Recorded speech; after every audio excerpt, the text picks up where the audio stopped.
Call our meeting to order for February 21st, the Bond Oversight Committee. It is right at 6 o'clock. I would ask everyone to stand. I'll do the pledge of the flag and Wayne McLean. Join me in the pledge. I pledge allegiance to the flag of the United States of America and to the republic for which it stands, one nation, under God, indivisible, with liberty and justice for all.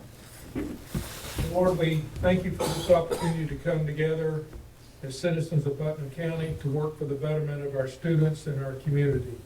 We ask that you guide us during this meeting, and also please bless this food we have here tonight and the nourishment of our body in your name. Amen. Amen.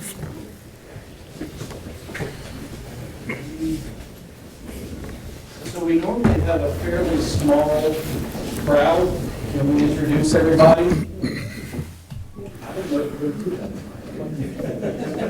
How about this? We'll wait towards the end. If you've not been introduced, you will at least say you were here on record. We'll do that. Otherwise, if you get to speak, then we'll know who you are. So we are out of here at a decent time. Approval of our minutes from our last meeting are in your packet. Fairly brief. Chairman, make the motion to approve the minutes as presented. I'll second. Stereo. 2 seconds. Is that second and third? Have a motion and a second. Any questions or discussion? Question. Questions been called. All in favor? Aye. Anyone opposed? Minutes are approved. We are moving right along.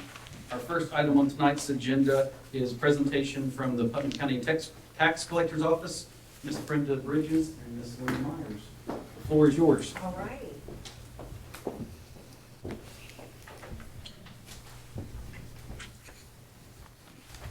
And the dais is over there.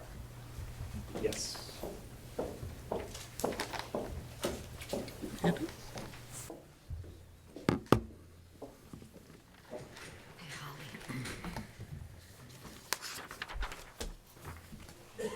Well, first of all, thank you for giving us the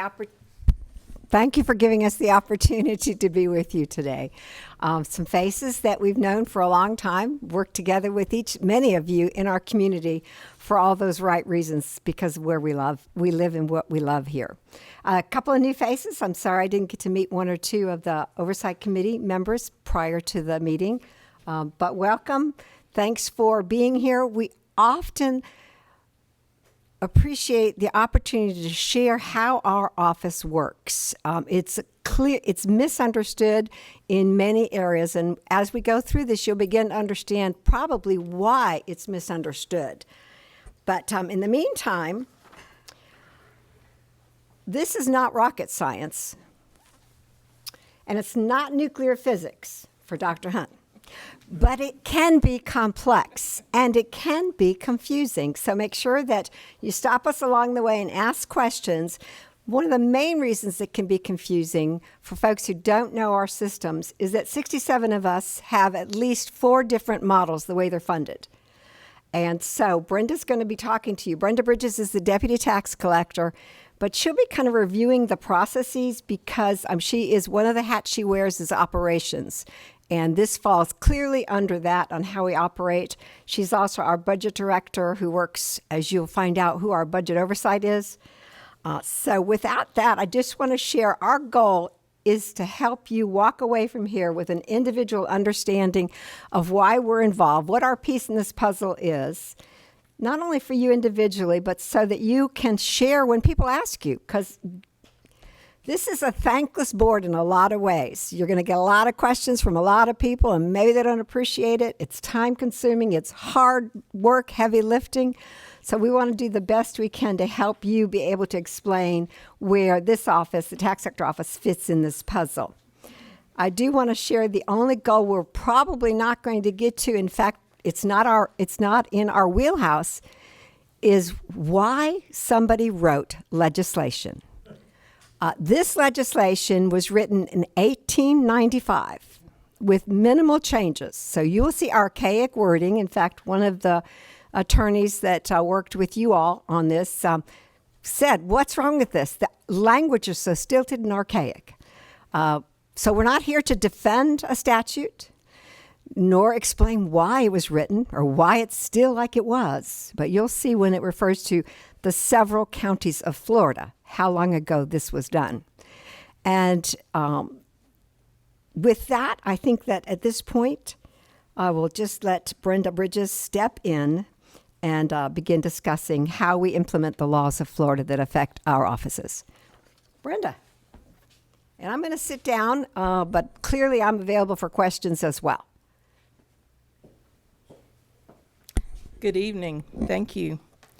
I'm going to walk through kind of several pieces to help you understand kind of where the tax collector's office was set up. So I use the analogy of a puzzle because there are a lot of pieces that have to come together to make this work. So we know the pieces that come together. We know we're all neighbors. We know that we're all here for the right reasons. We care about our community, our children, all of those things. We're all here for the right reasons. What we want to do is make sure that you understand how our office and the statutes that apply to our office come into play. So we know there have been a lot of questions. Why is the tax collector's office involved at all? And so hopefully by explaining why, how, and what the tax collector's office involvement is will help put some of those pieces of the puzzle together. So to help you understand the role of the tax collector's office as it relates to the voted district school debt service millage, we want to provide a little bit of history on our office, and hopefully that'll help bring the puzzle together for you. So who is the tax collector's office?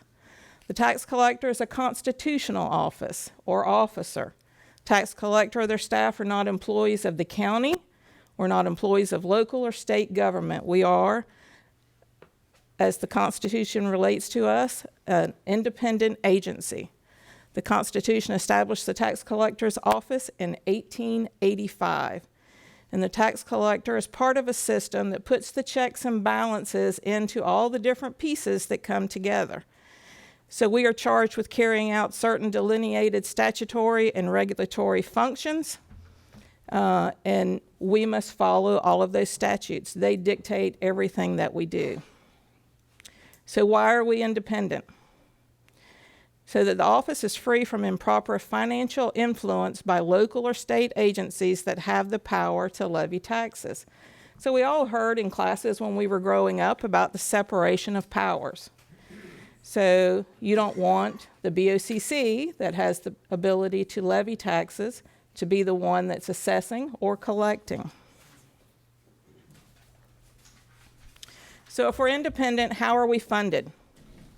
So there are multiple mechanisms for funding tax collectors' offices, and this is where a lot of confusion comes in. So as Linda said, we have 67 counties, and not all of those 67 counties function exactly the same. So a tax collector can be a fee office, they can be a budget office, a deficit fee office, or if they're part of a county that has a charter, they're guided by the provisions of that county charter. How is the Putnam County Tax Collector's Office funded? We are a fee office. So what does that mean? As a fee office, we receive no money from the general revenue. The tax collector's office is not funded by taxes. Our operation is funded solely by the fees and by the commissions earned on every service transaction that we perform. Those fees and commissions are outlined in the Florida statutes and established by the Florida legislature. So we are not the rule-making authority. We have to follow what those statutes establish. So who approves the budget for the tax collector's office? The Florida Department of Revenue. So budgets for the operation of a tax collector's office are submitted in accordance with section 195.07 of Florida statutes. So again, it's dictating how, when we submit that budget and who we submit it to. And that's regardless of the form of government. So it doesn't matter the mechanism for that, how that tax collector office operates. They all submit those budgets in accordance with that, and the time frame for submittal is August 1st, and the budget is approved and finalized by September 30th. DOR examines the TCO submittal, and if the budget is deemed neither inadequate or excessive, and it is necessary to carry out the work of the tax collector's office, DOR approves the budget and certifies it back to the tax collector's office. So they prescribe the method and the manner in which we must submit. They provide a workbook. It outlines everything. So, of course, why we're here tonight, the voted district school debt service millage. So I know there was a lot of confusion about what it is and how it's applied. So the definition is found in Florida Statute, Chapter 200.001. So in that statute, the definitions and general provisions, there are actually 5 categories which school boards can levy millage rates. And so I'm not going to read through every single one of them, but I did highlight in those categories because there's been a lot of conversation about what's voted and what's not. We've had a lot of people say to us, well, the school board votes on it, so why is it considered this? Okay, so the one that applies here is actually the last, item E. Voted district school debt service millage, which shall be that millage rate set by the district school board as authorized by a vote of the electors. So that is where this comes into play. So we know there are a lot of pieces, as we said earlier. So you have taxing districts, you have the school board, taxing authorities, the BOCC, the property appraiser, and tax collector. So again, we're emphasizing why those offices are separate. They want to make sure that the delegation of those responsibilities are separate so that they're not commingled and that there is no influence by any of those offices. So the BOCC and the taxing authorities and the districts levy the taxes. The property appraiser's responsibility is to handle the assessments, and the tax collector collects, invests, and distributes that revenue. So this is just a summary of the entire process and all the people that are involved. All of the taxing authorities review, propose, and can adopt millage rates.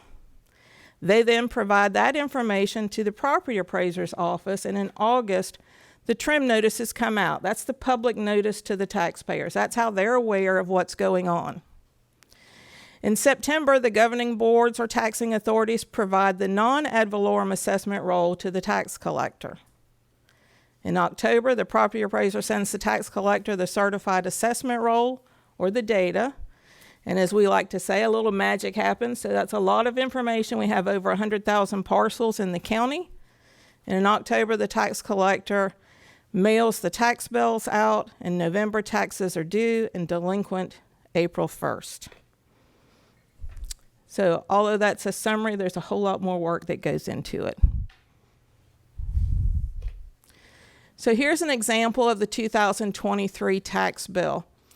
So when I depicted Chapter 200, it showed the 5 categories that the school board can levy millages. And so this is where the voted district school debt was depicted on the tax bill this year.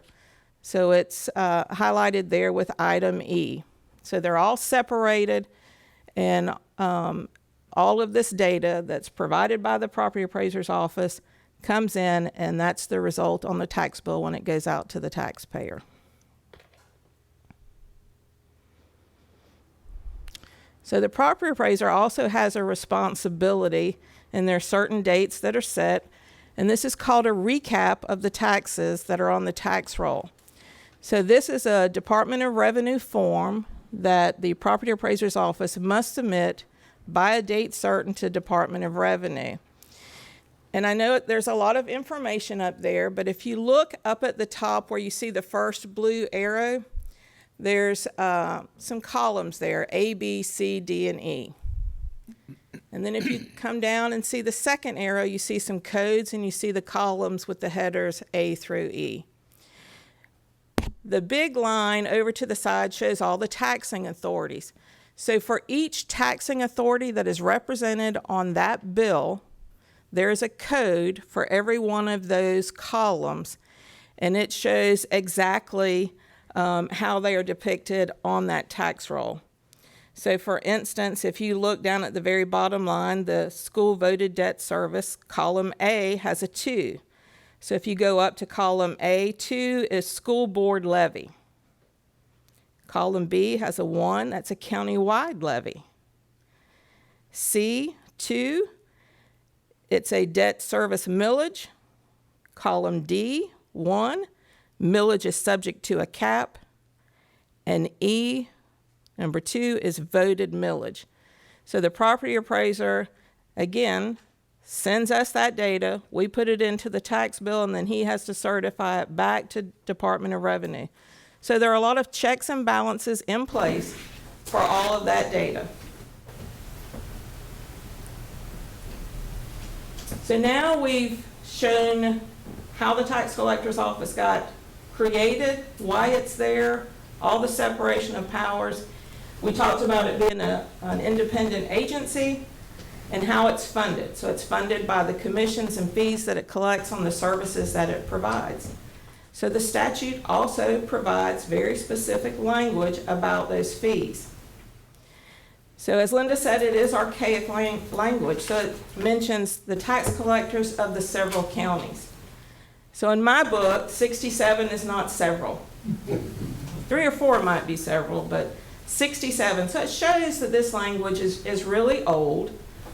But it goes on to say that the that the state shall be entitled to receive upon the amount of all real and tangible personal property taxes and special assessments collected and remitted the following commissions on collections on behalf of each taxing district. And then it outlines specifically as it goes on how that is calculated. They provide the math. We don't get to pick and choose that.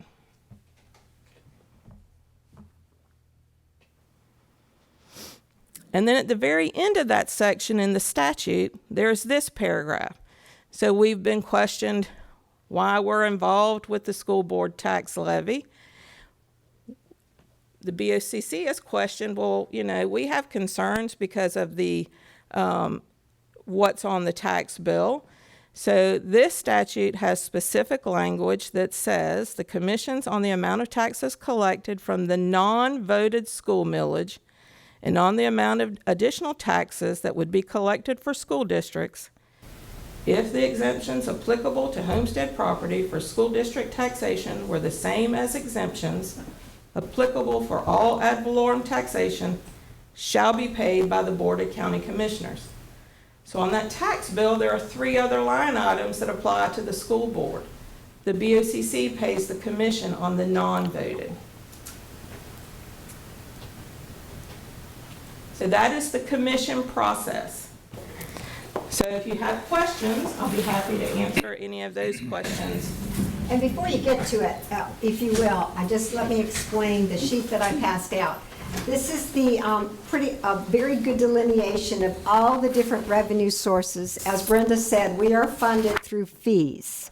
So every transaction, of course, you know that when you come in and get your tag, or if you change your title, every transaction we do has a fee associated with it that is paid by the individual that is getting that service. These are all the state agencies on the front side that we deal with, and when we deal with them, we are actually standing in their stead. So when you come in and talk to one of our customer service representatives for a tag, that agent is our customer service rep is standing in the space of representing highway safety motor vehicle. Same with a concealed weapon. We have a contract with the Department of Ag. And so the front side of this is all of the state agencies that you can get their services locally. And the fee, not the whole fee, the state takes a huge part of the fee. Let me make that clear. I think we get 50 cents on a title. I mean, it's just, that's a whole nother story. But that's this side. The back side is the fees that are raised locally. So obviously everyone is aware of property taxes, and that's the commission. You're probably aware that we have a short-term rental tourist development tax. And I say probably because, quite honestly, lots of folks who are using short-term rentals do not know that they are required, on behalf of Putnam County, to collect a tourist development tax. You guys, if you go to Orlando or any big city, you think of it as heads and beds tax, the bed tax. We have one here. It's 4%. And our office is tasked by ordinance to do a collection of that. As well, we have fees and, of course, miscellaneous interest on the accounts, which is shared on a proportional basis with all taxing authorities. And then finally, the kids' tag art, which is really, check Beck. Beck is here. They're one of our sponsors, so we have that in there because we want to show our legislators the different things our offices do. And we partner with the school system. Rick Sorensen and Wayne are very familiar with this project. Your fifth graders, I think we're in year 7, draw their own license tag, and we get sponsors, and we turn back $7,000 to $10,000 a year to the schools for their art programs. So it's been very successful. And Rick, Rick chooses a tag every year to represent the school district, and I have your tag for the 23-24 year. I'm going to leave it with you. It's been on my desk for almost a month. So I just wanted to clarify, these are the different locations where all of our fees come from. But yes, questions, please make sure that this is about the process. We have more to go, but about what you've just heard.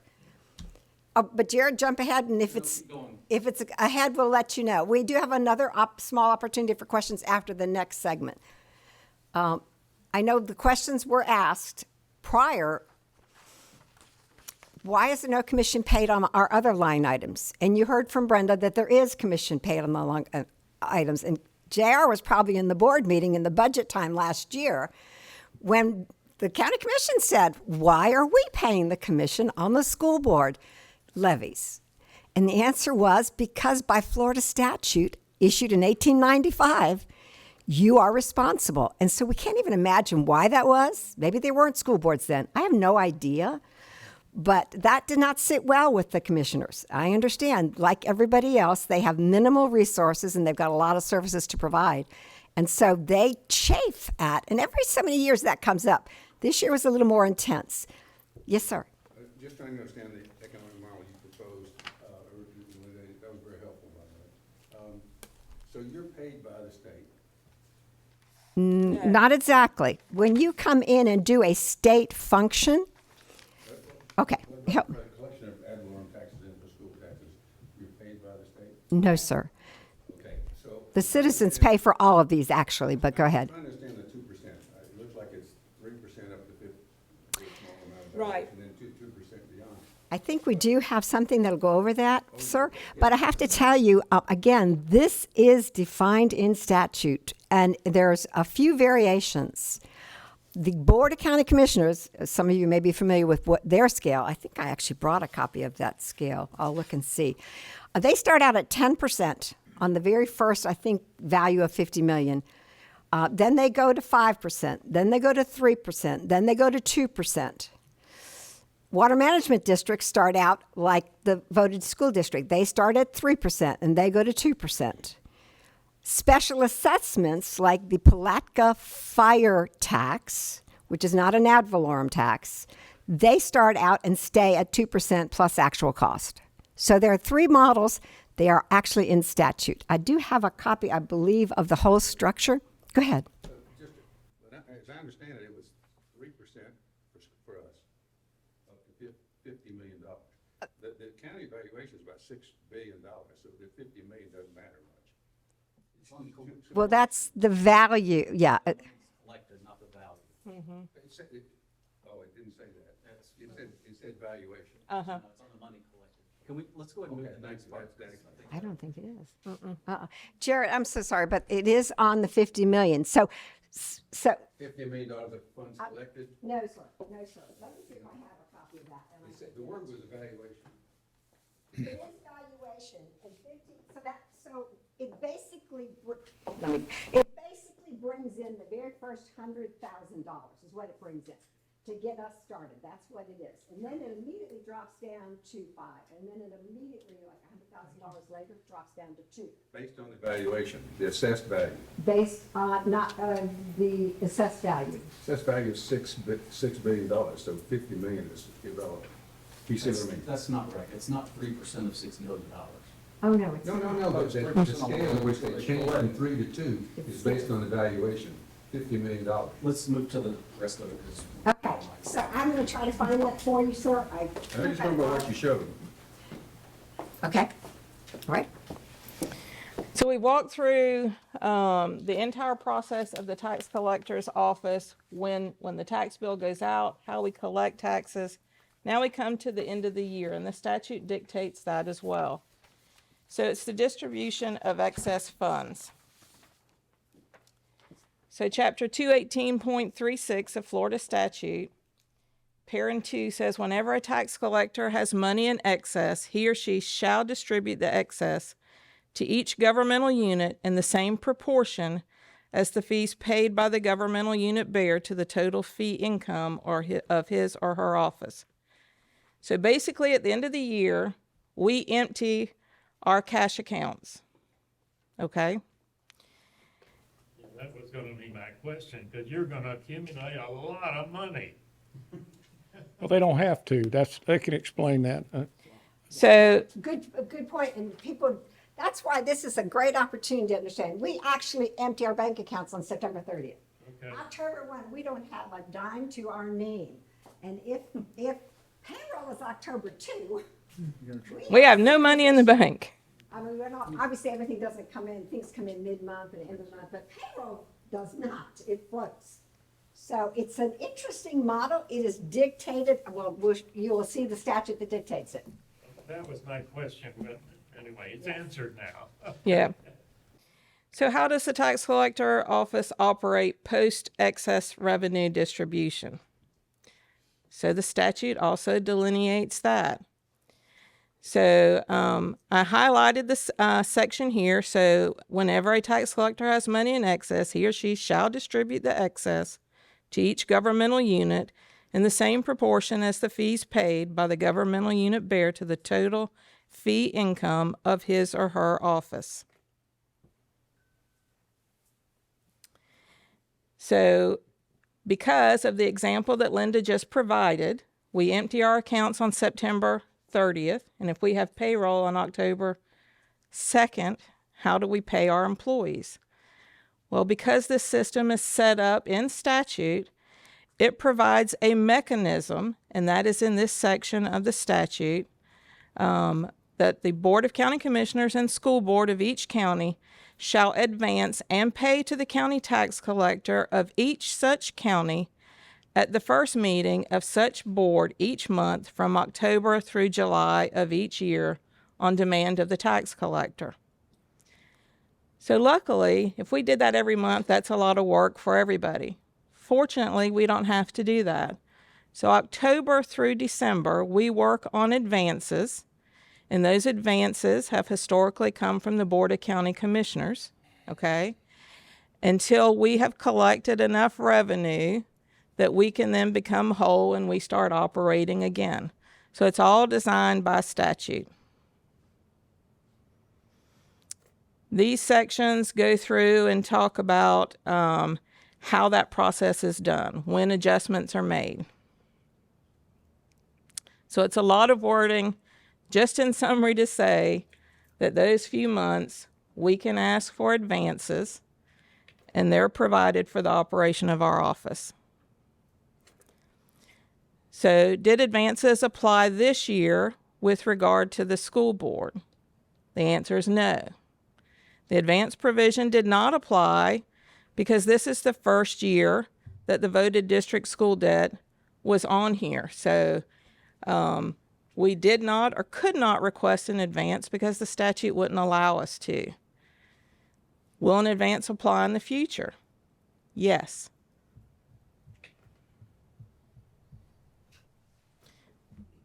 So questions. Hopefully we've brought some of the pieces together. I know it's very complicated.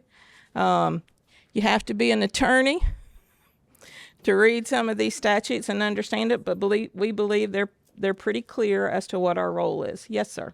To understand the finances, how your office works, In Putnam County this year, the amount of taxes taken in is going up by 20-some%.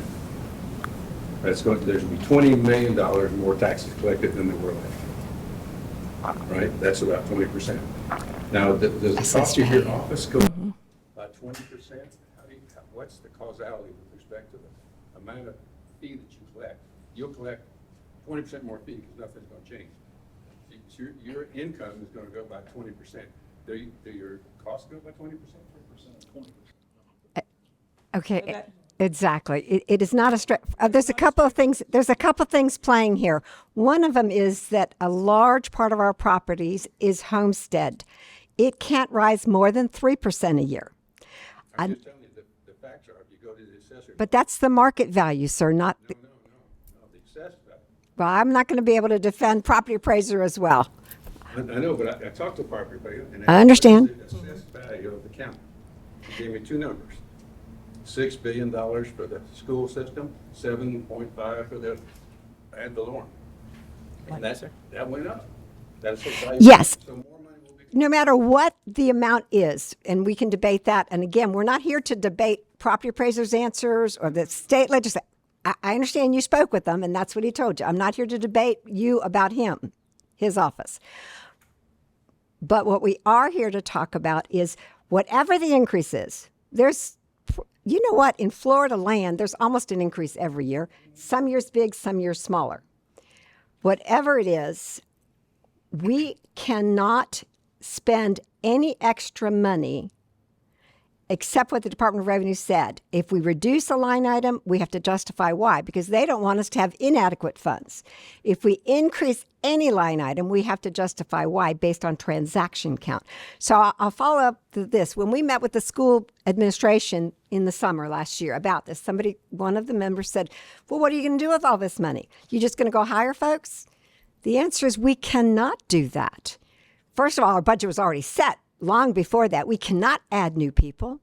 We cannot, like I said then, we can't spend willy-nilly. We have to stick to our budget. And the saving grace is, because we have no idea how much we're going to get every year, it's like a small business. We may have 25,000 driver's licenses and 1 year have 5. So we actually have to base our budget because we are fees. So we look at last year and say, how many licenses did you do? How many tags did you do? We build a budget based on that. And hopefully we make our budget correctly. But at the end of the day, whatever is excess goes back to those entities that gave it to us proportionately in the month of October. So there's your catch. Wait. Your collectors are going to go up by 20%. Well, I'm going to disagree with the point, but I agree they go up. Okay. Let's just say they do. You can say that, sir. You collect at 2% will go up by 20%, whatever that is. The refunds could go up by 20%. The money you're giving back could also go up by 20%. Correct. You're going to bring in more, but you also might give it Right, back. so. We will. look at the beginning. But we also don't want to predict here today what's going to happen in 8 months. But absolutely, If you collect more money and you don't spend more money, you'll have more money to get back. we certainly will. Just like we said, whatever that amount is, it goes up. And at the end of the year, whatever that amount is that went up, we will distribute back. To this point, you all have never received, well, not never. You did receive the last bond. This was the same process that was followed. And we have the documentation that shows that we actually distributed excess fees to you folks, the district, to the water management bureaus, to the Board of County Commissioners, to all those individuals, to the Palaca Fire Tax, all those individuals that pay into this, share in the interest, and they share in the, except if we were speaking with Ms. Odom, she'd never seen this paper because you all haven't shared in the interest even, because you haven't had money that's due you sitting in our accounts. So So far, we paid some in. we have earned, are you talking about on the voters? We have earned our commission every month since late October. I think the first distribution may have gone out late October. Whatever it is. Okay. We'll see it come back at the end of the year if it isn't spent. October. Correct. Yeah. Jared? So you mentioned your budget's already set. You can't add certain expenses to your budget. You've collected $157,000 so far from bonds. what of that money is actually being spent in your budget? So that's a little bit hard to delineate, and here's why. So our budget is based on estimates. So I'm going to give you some examples. So Linda gave the example of driver's license. So you can go anywhere in the state of Florida and get your driver's license. You don't have to do that in Putnam County, okay? You can go anywhere and get your car title. You can go anywhere and do any of those things, concealed weapons, birth certificates, things like that. The only thing that you have to do here is pay property taxes. And for those of you that see the newspaper every year when the delinquent tax list comes out, there's roughly between 20 and 25,000 parcels every year that do not pay their property taxes. What we do see historically, when taxes do go up, that percentage grows, okay? And so the statute provides provisions on how that process goes. So that just starts another, so we cannot predict exactly what our revenue will be. In our budget workbook that we have to provide to DOR, we outline all of the things that the rest of the entities do, salaries, all of those things. We don't break it down by category of where that money is going or what it's funding. So is it safe to say that this bond, the commission we're paying is going to make up for some of that lost revenue that you're not getting because people aren't paying their taxes? We have traditionally, at least in my 11 years in office, we have traditionally had around 20,000 out of the 100,000 roughly. This year there's actually 102,000 parcels. It goes with combinations and splits. We have roughly had 20,000 parcels that do not pay your taxes. And that's a whole nother journey, and I'd love to tell you that because truthfully, you've all seen that package. The bad, the good, the bad, and the ugly. The ugly is it looks terrible. That's huge. It looks terrible. It looks like no one's paying their taxes. And we have people that call us and say, does anybody pay their taxes? If you actually study that, you will see that about 12,000 of those are leftover undevelopable lots from the 50s. They're called antiquated subdivisions. And if you search through it, you'll see the taxes owed are $15, $12, $17. What happened is they bought them for $20 a month or $10 a month. The parents died, the kids got it, and they said, what do I own? A piece of property that's not buildable because you can't separate water and sewer. There's no road to it. So you wouldn't pay that. And so the good news is it's not valuable property that is not being paid. It's a big issue for rural Florida, not just Putnam. These antiquated subdivisions are non-productive land. So I know the board this year and back in my commission days, we tried to find answers to reincorporate these, to pull apart these platted, undeveloped subdivisions and try to reconfigure them into productive land. And then of that 20,000, about 5,000 or 6,000 do sell. And I'll give you a clue. That 5,000 or 6,000, which is what, about 25% of the 20, has 85% of the value. So you would not pay for those as well. And so the good, the bad, and the ugly. The good is that on June 1st, those 5,000 or 6,000, where there's 85% of the value, sell to lien holders. And we bring in that one day $6 to $7 million that goes directly to our taxing authorities. Without that certificate sale, they would not be receiving that money. And also the good news is it's at a low interest rate for the homeowners or property owners. But it points out that nationwide there are people investing in our community. They are not doing it to throw their money out. They're doing it to earn interest and or to eventually get land. So, but back to your question too, as far as how much of that 157, you quoted 157. We don't have that figure. Probably Ms. Odom and I probably need to get together on that. I'm sure you do. I'm just saying, see, when numbers get thrown out and we don't know what they're going to be, it's hard to be able to respond. But what I am going to tell you is we don't keep, once the commission is earned, until we earn it. Okay, so we've collected taxes, let's just pretend in the month of January. It's sitting in a fiduciary account. It's not ours. We will distribute in January once. It's dictated how often we distribute too by the statute. January we'll have to do one time because we have a slowdown. We don't have that many people paying in January.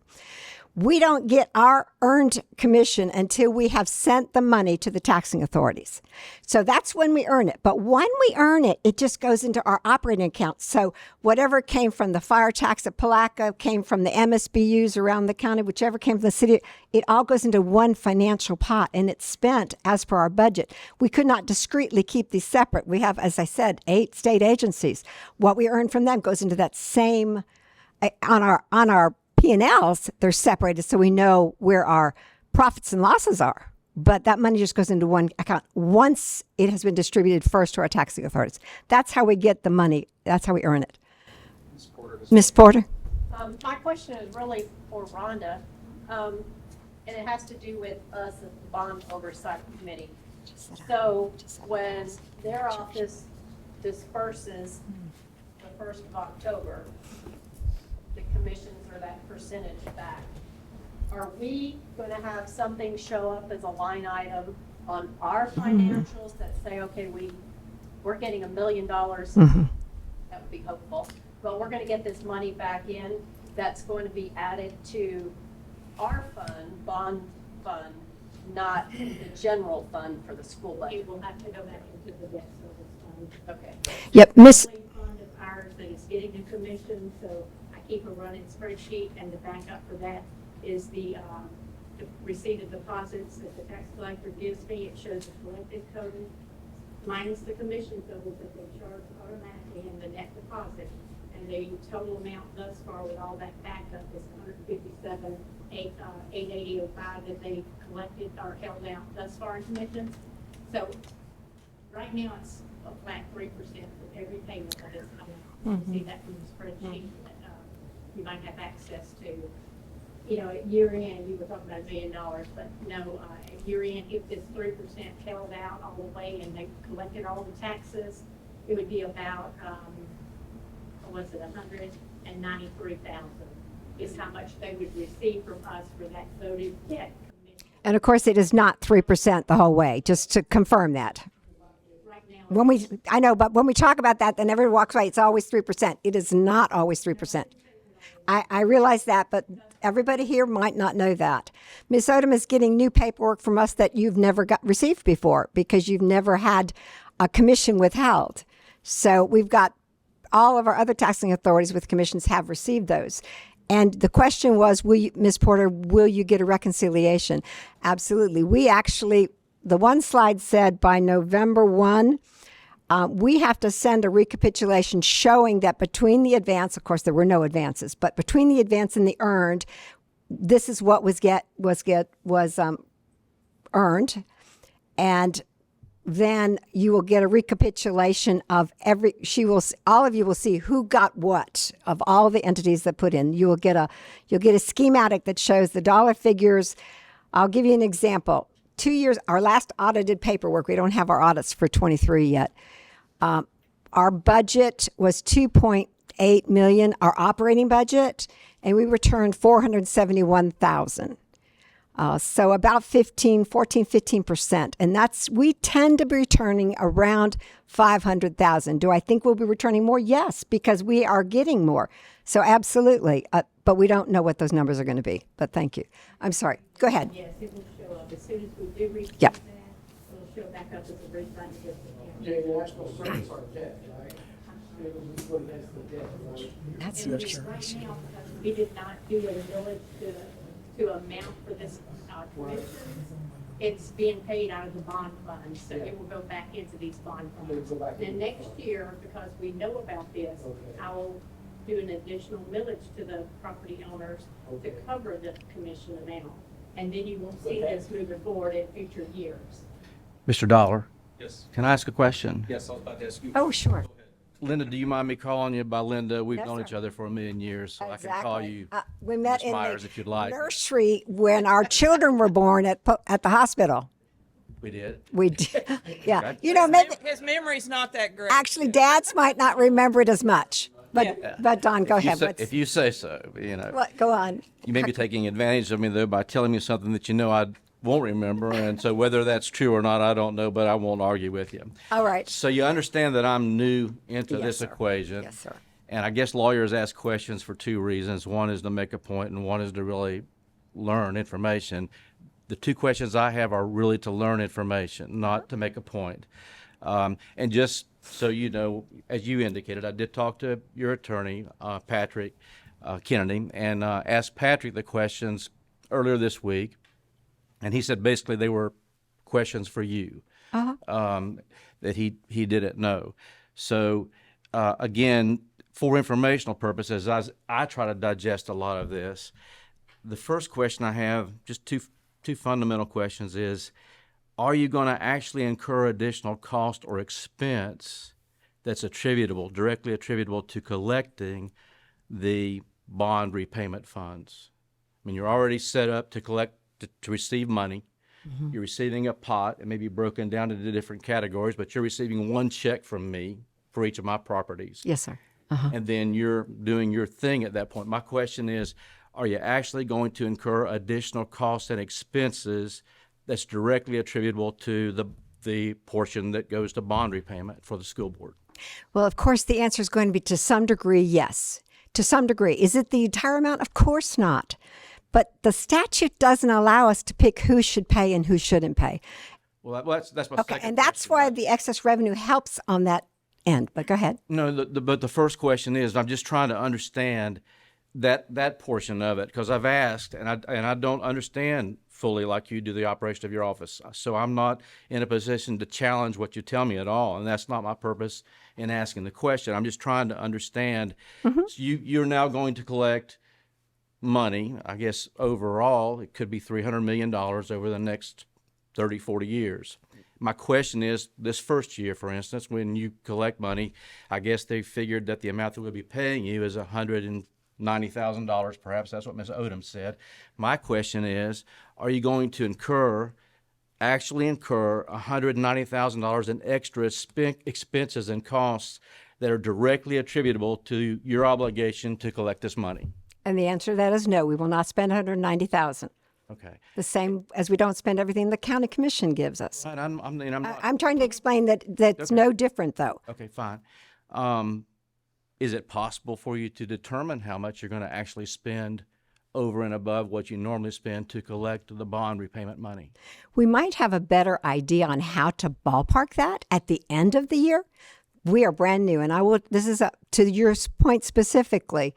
When we met with the school district administration last summer, they asked the question, and interestingly enough, we have an example that is pretty darn fresh, and that's the Palatka fire tax.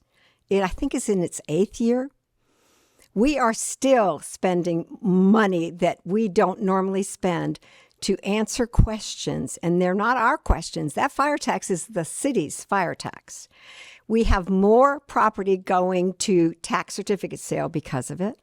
We have more property going to the tax deed sale 2 years later because of it.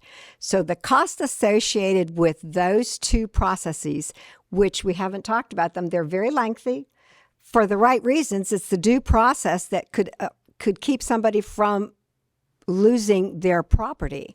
So there is a legal process that's extremely time consuming and very costly to our office, and we're still dealing with the fire tax in that respect. Are we spending the 2%?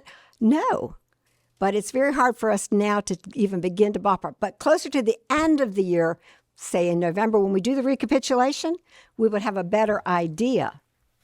And then my second question, and those are my two, and I've asked these questions among different folks that have been involved in this issue longer than I.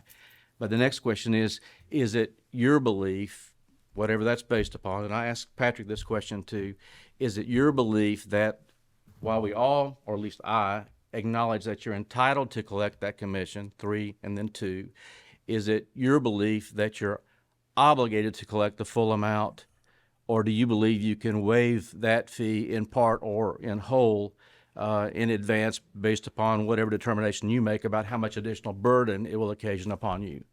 And I'm going to have to say, and this is not an answer anybody's going to like, the answer to that is no, we do not. I love the term that is used in that language. It says entitled to. That is language from 1890, and it has been for 130 years interpreted to mean that is what we're supposed to do. Now, if we choose, I would tell you, the county would love us to say they shouldn't have to pay the commission on the other 3 line items. They're going to spend close to $800,000 or $900,000 of their money. Now they're going to get $300 to $400 back at the end of the day. So we cannot pick and choose who is going to be contributing. And that's part of the structure of our government, the separation and the minimizing of inappropriate financial pressures from taxing authorities to property appraisers to tax collectors. That's part of our structure. It's not only local and state, but that's part of our federal government. It is a separation of powers. So no, we don't believe that we can choose who should pay and who shouldn't. Yeah, I The don't mean okay. choose who should pay, but my question was whether or not you can choose to take less than the full 3%. And then how do we choose which one doesn't pay? No, See, what I'm saying is I don't say that anyone wouldn't pay. I was asking if you decide ultimately that this additional function, when you already basically doing the functions that are required to receive money and apportion it, isn't going to be that large of an additional burden, can you say, we understand we're entitled to 3%, but we don't think we're going to need all that 3%. So rather than us taking it all in and then distributing it back out, and you won't be distributing it, as I understand it, you're not distributing it on a fund by fund basis. So you're going to have a whole pot of money, and you're going to spend it however much you need to for your operations. At the end of the year, you'll have some left, and then you're going to distribute what you've got left back to the individuals who contributed on a proportional basis, but you won't be distributing it back based upon the amount they contributed as compared to the amount you had to spend to handle their particular function. So my question simply is, and it's just a question, and I've asked it to a bunch of different people, and the question is, you think you have to take the entire 3% and 2% when it trips, and then at the end of the year spread it back out? Brenda has asked to let her answer this, and so I'm going to let her step in and see, because I'm kind of curious what she has to say too. Okay. So I believe the answer is no. No. So that we do not have a choice. You don't have a choice. You think you have to take the We whole do 3%? not believe we do. Okay. And here's why. So the statute, as I said earlier, outlines the process and it puts the math in place. Okay? So if we deviate one time, we set a precedent. I see no language that says that we can change that math. It outlines it for each taxing district, collection on behalf of each taxing district. And it outlines that methodology. So I don't believe we do have the ability to differ from that equation. And again, I asked Patrick, and he said, again, I found language that appears to indicate that you have that ability. And so I asked him if you had gotten a legal opinion, like from your Tax Collectors Association. Mm-hmm. Every constitutional officer or whatever has those associations, as you well know. Mm-hmm. And, they do research, and they face questions that come up in the different counties and so forth, and have been a really great resource for me in representing different folks and governmental entities. And I just asked, have you gotten that opinion from like your association or something? John, we've actually gotten that opinion from your attorney, Greenberg Traurig. Their letter to us was, we agree it's owed, but you shouldn't be taking advances. And we went back and forth 2 or 3 times on we're not taking advances. And I finally said to Patrick, can I just call him and say what an advance is? And it would save all these letters going back and forth. And of course, Patrick said, I recommend that you don't talk to this attorney without me present.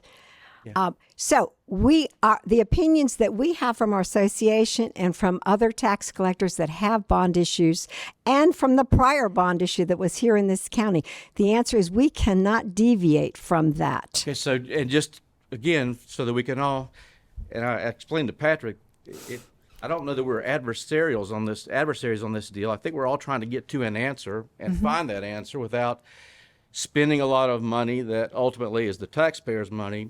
But I will tell you that I had a conference call with the Greenberg folks yesterday, and there may be a misunderstanding in terms of you're saying that they gave you that opinion. They don't believe that they gave you that opinion. All right, we'll give you the letters. Well, I've got the letter, and I agree that there has been question about the advance. I sure do, but you've answered my question, and I guess maybe we can get some answers, because I think we're trying to find another school district that has had commissions assessed to it from a tax collector on a bond issue, and so far Besides this one, you mean? Besides Palaca High School's bond.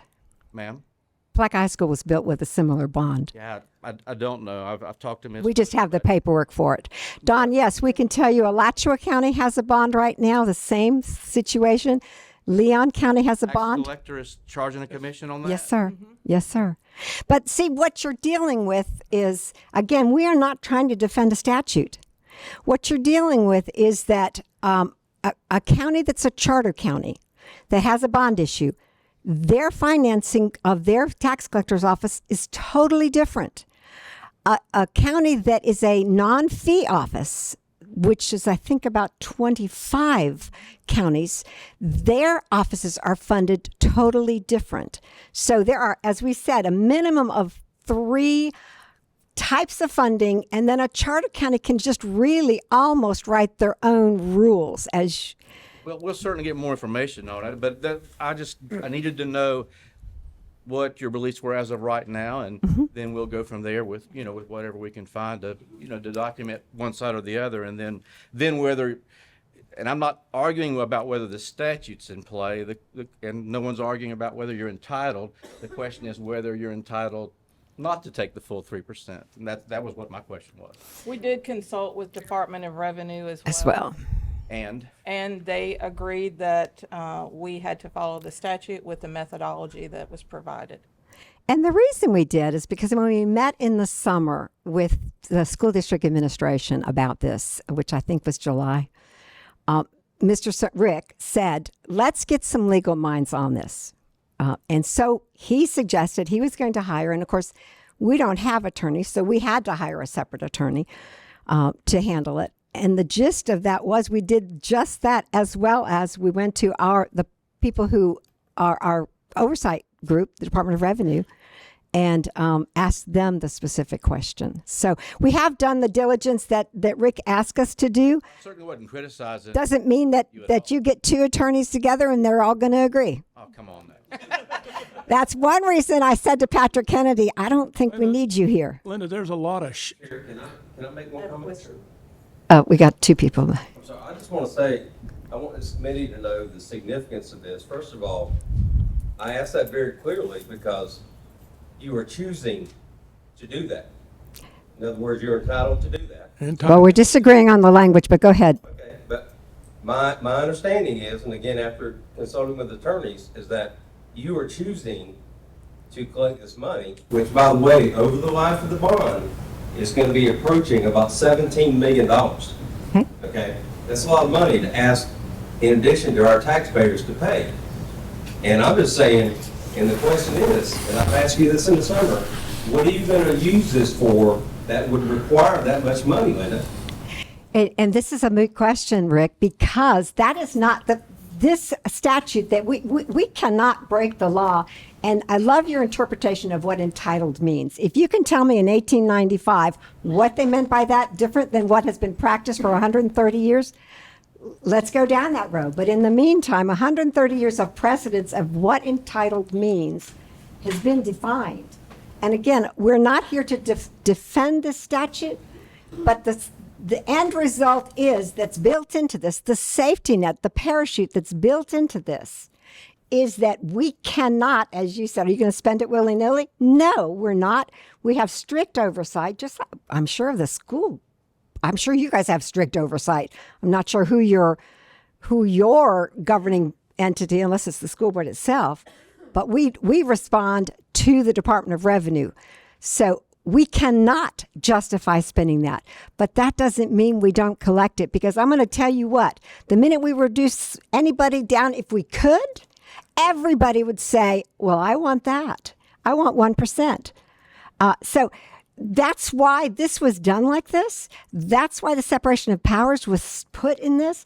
And that was to avoid the potential for inappropriate changes to favor one entity over another. All of our taxing authorities have fabulous services that they offer to make this a better community. I'll Go ahead. ask you to consult with an attorney, because I've talked to our superintendent's attorney, I've talked to Greenberg and Traurig.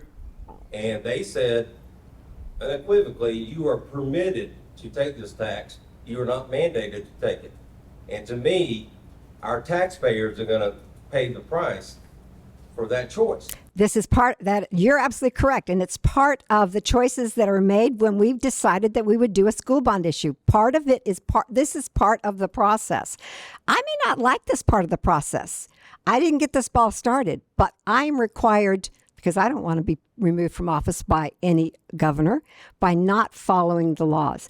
Now, I appreciate it. You're taking this from the children of Putnam County. Now, see, that's an unfair statement, Rick, and I'm going to just say it outright. That's an unfair statement to us. You justify that, okay? Rick, let me. I don't have to. Well, let's move on. If you let's don't, move on. If you don't mind, let me Yeah. interject a moment. I think Allegra was next. Go ahead. Go ahead. Go ahead. The way I understand it, if I heard correctly, everything Don was saying, and your answer is this: whatever you're getting on your commission or the bond issue, Yes, sir. Yes, ma'am. it's not up to you. The law says you have to collect it. If you spend more than that, you've got this amount. If you spend less than that, you've still got the amount that you have to collect. It's set by the law. That's the end of the question as far as that goes. It's not whether or not, well, you get $100,000 and you only spend 50, so you give 50 back to the school or something like that. The law says you collect X amount percentage. That's what you have to collect. It's not negotiable. The other thing is, I might say, the $17 million that's supposedly after the end of 30 years, that's nothing compared to $91 million or the $91,000. It's nothing compared to the $391 million that we, the taxpayers, have to pay back. I'm not choking on 17 million after 30 years. I'm choking on 391 million after 30 years. But I understand your hands are tied by the law, apparently. And I would suggest this, to settle the question once and for all, have your attorney, Mr. Kennedy or whoever, get an opinion from the Attorney General of the state of Florida. That should end the discussion, and that should be, everything should be fine, I would think. Well, to my question, Linda, when you were a commissioner, and all the years that I've known you and your family and Brenda's kids, I thought this was on. Is it not on? Okay, all the years that we've dealt with in past years with when you were on the county commission and you wanted property for a senior center, or the county wanted the Old Johnson School, or the county wanted help with city water and sewage, sidewalks, you name it, we've done it from every municipality in the county. And the school district stepped up and donated the property, prior boards, to help. And just because you've got the wording that says entitled here and there, I do not think that, I mean, I'm not a lawyer, and I'm more inclined to say none of us is as strong as all of us, and small rural districts have to work together to have senior centers, to take school district property over the years and make ball fields and make places for the community, town hall in Willaca, the old school in Pomona Park, the use that, and I could just go on and on. Of course. City water and sewage, $500,000 here, $500,000 there, it adds up in things that the school board has done, school boards, which you were connected to years ago. I was. I know. But that somebody would want to collect more money and hold it and not distribute it to the children of Putnam County, and I take it however you want to take it. We help the seniors by taking school property and helping seniors and ball fields and things that we've done throughout the community, lights on ball fields, tennis courts, whatever. And we've taken a lot of grief and a lot of heartache from trying to help make our place better, because the county commission can't do it all. Mm-hmm. When they went for the Better Place plan, they called the school district to write a vision plan for the children of Putnam County. I didn't want to be drug into that. I had to write one, and it passed. But if I don't know if you're withholding their money or not. If you're pulling in that money as it comes in each year and not redistributing appropriately. I don't know what's going on here, But I do know that from what I've talked about with other superintendents in the state of Florida that have been through bond issues, is not quite it doesn't quite add up like what I'm hearing here tonight. And I'm very concerned about it. And I could go on and on with specific examples of things we've done to work with other governmental entities in Putnam County, and we're going to continue, hopefully, to do that. But I would certainly be disappointed if you didn't find a way to make a decision that was in the prudent interest of the children. We'll be dead and gone, but they'll be in better schools.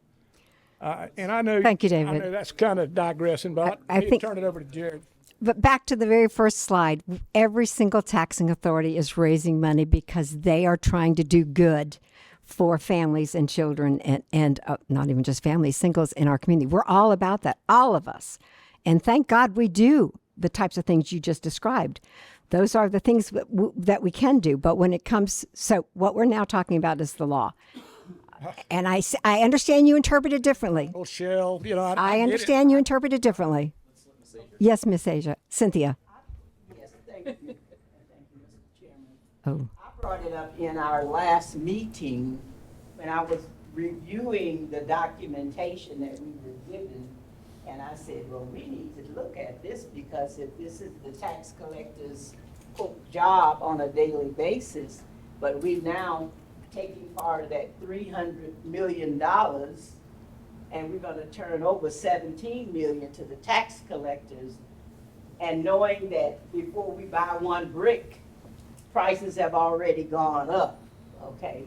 And that's still a concern that I have, because we're looking at, who knows what we start building, and then, 2 or 3 years into this process, because it has to be done over a number of years, then it's going to cost more.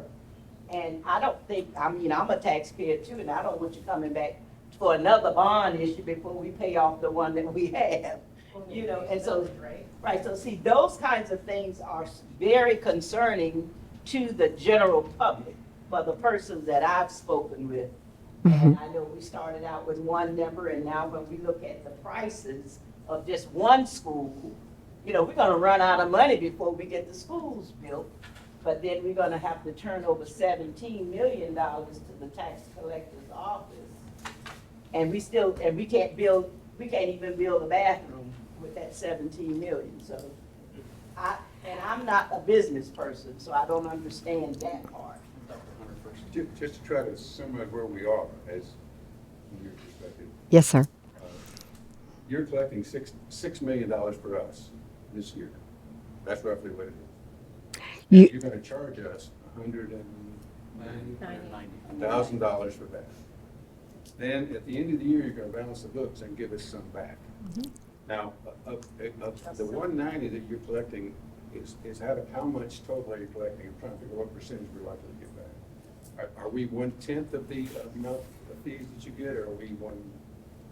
Is that all right? Well, so we earned $3.3 million, $3.4 million last year through all of our fees. Through all of our fees, though. And so, wait.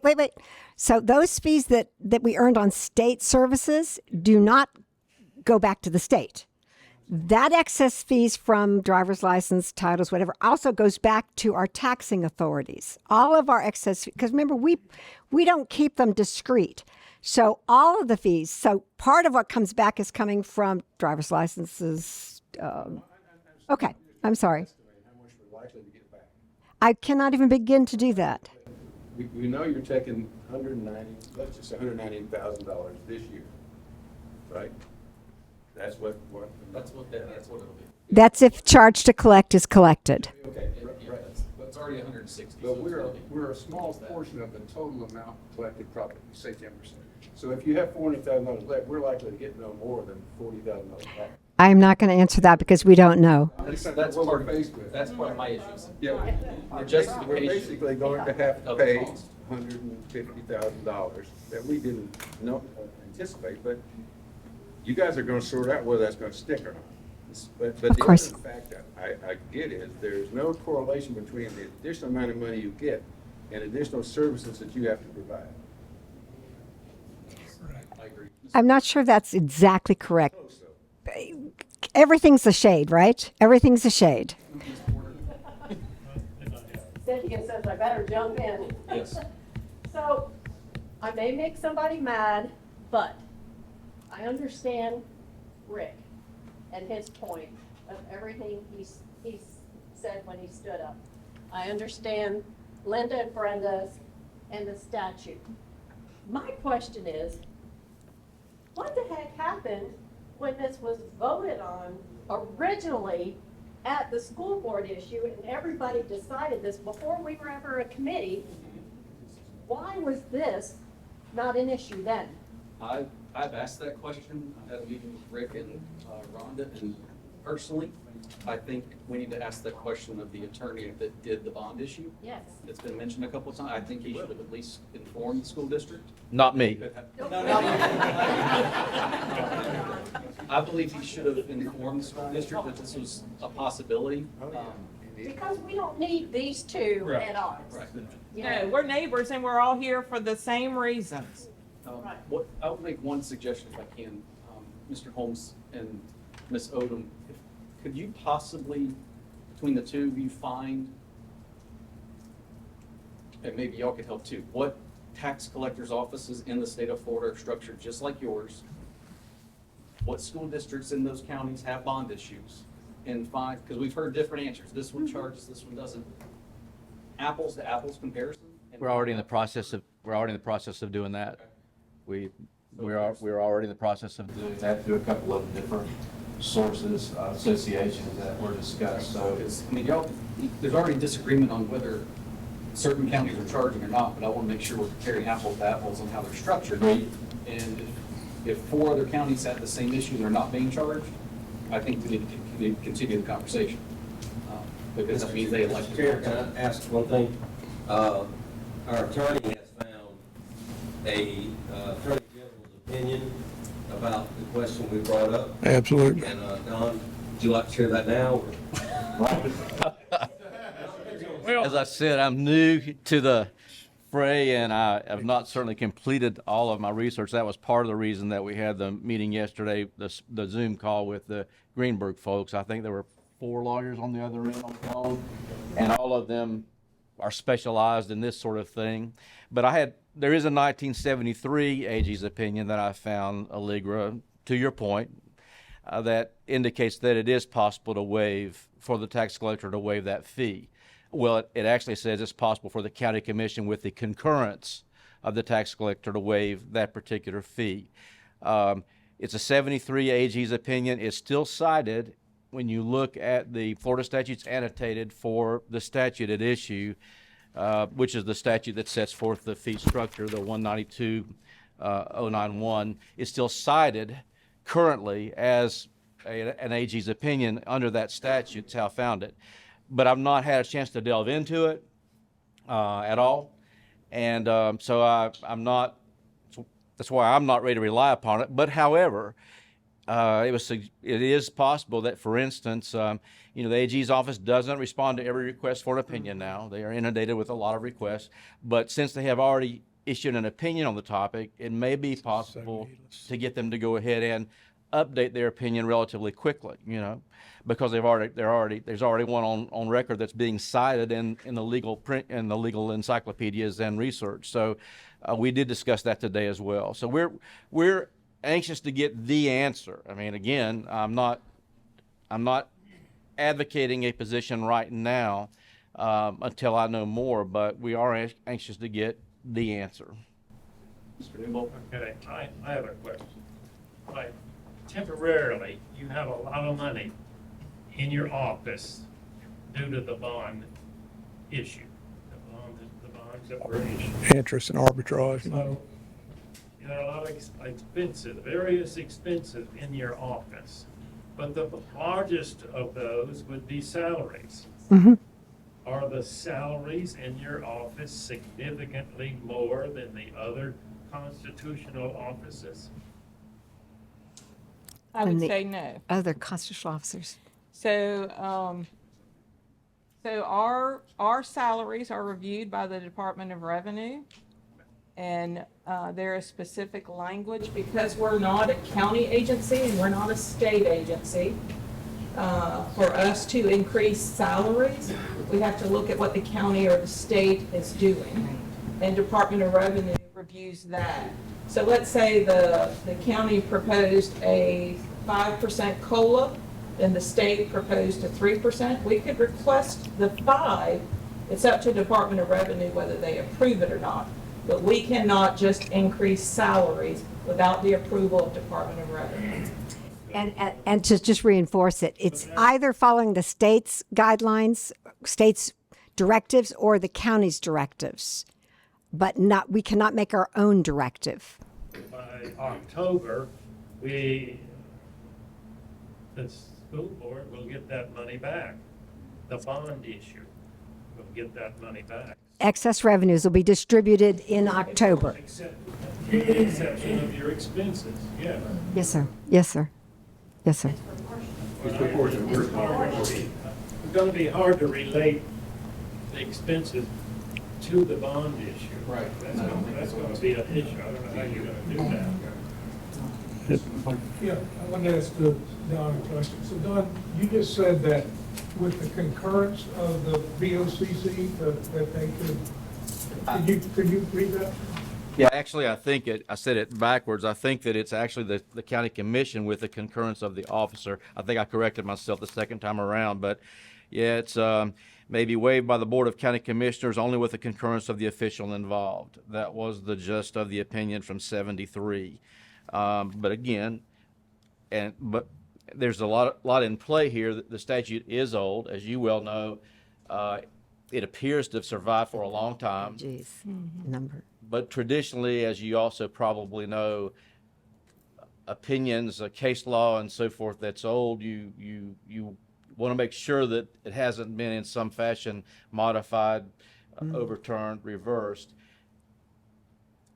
I was more intrigued by this because it appears today in my research databases, our computer databases that we use.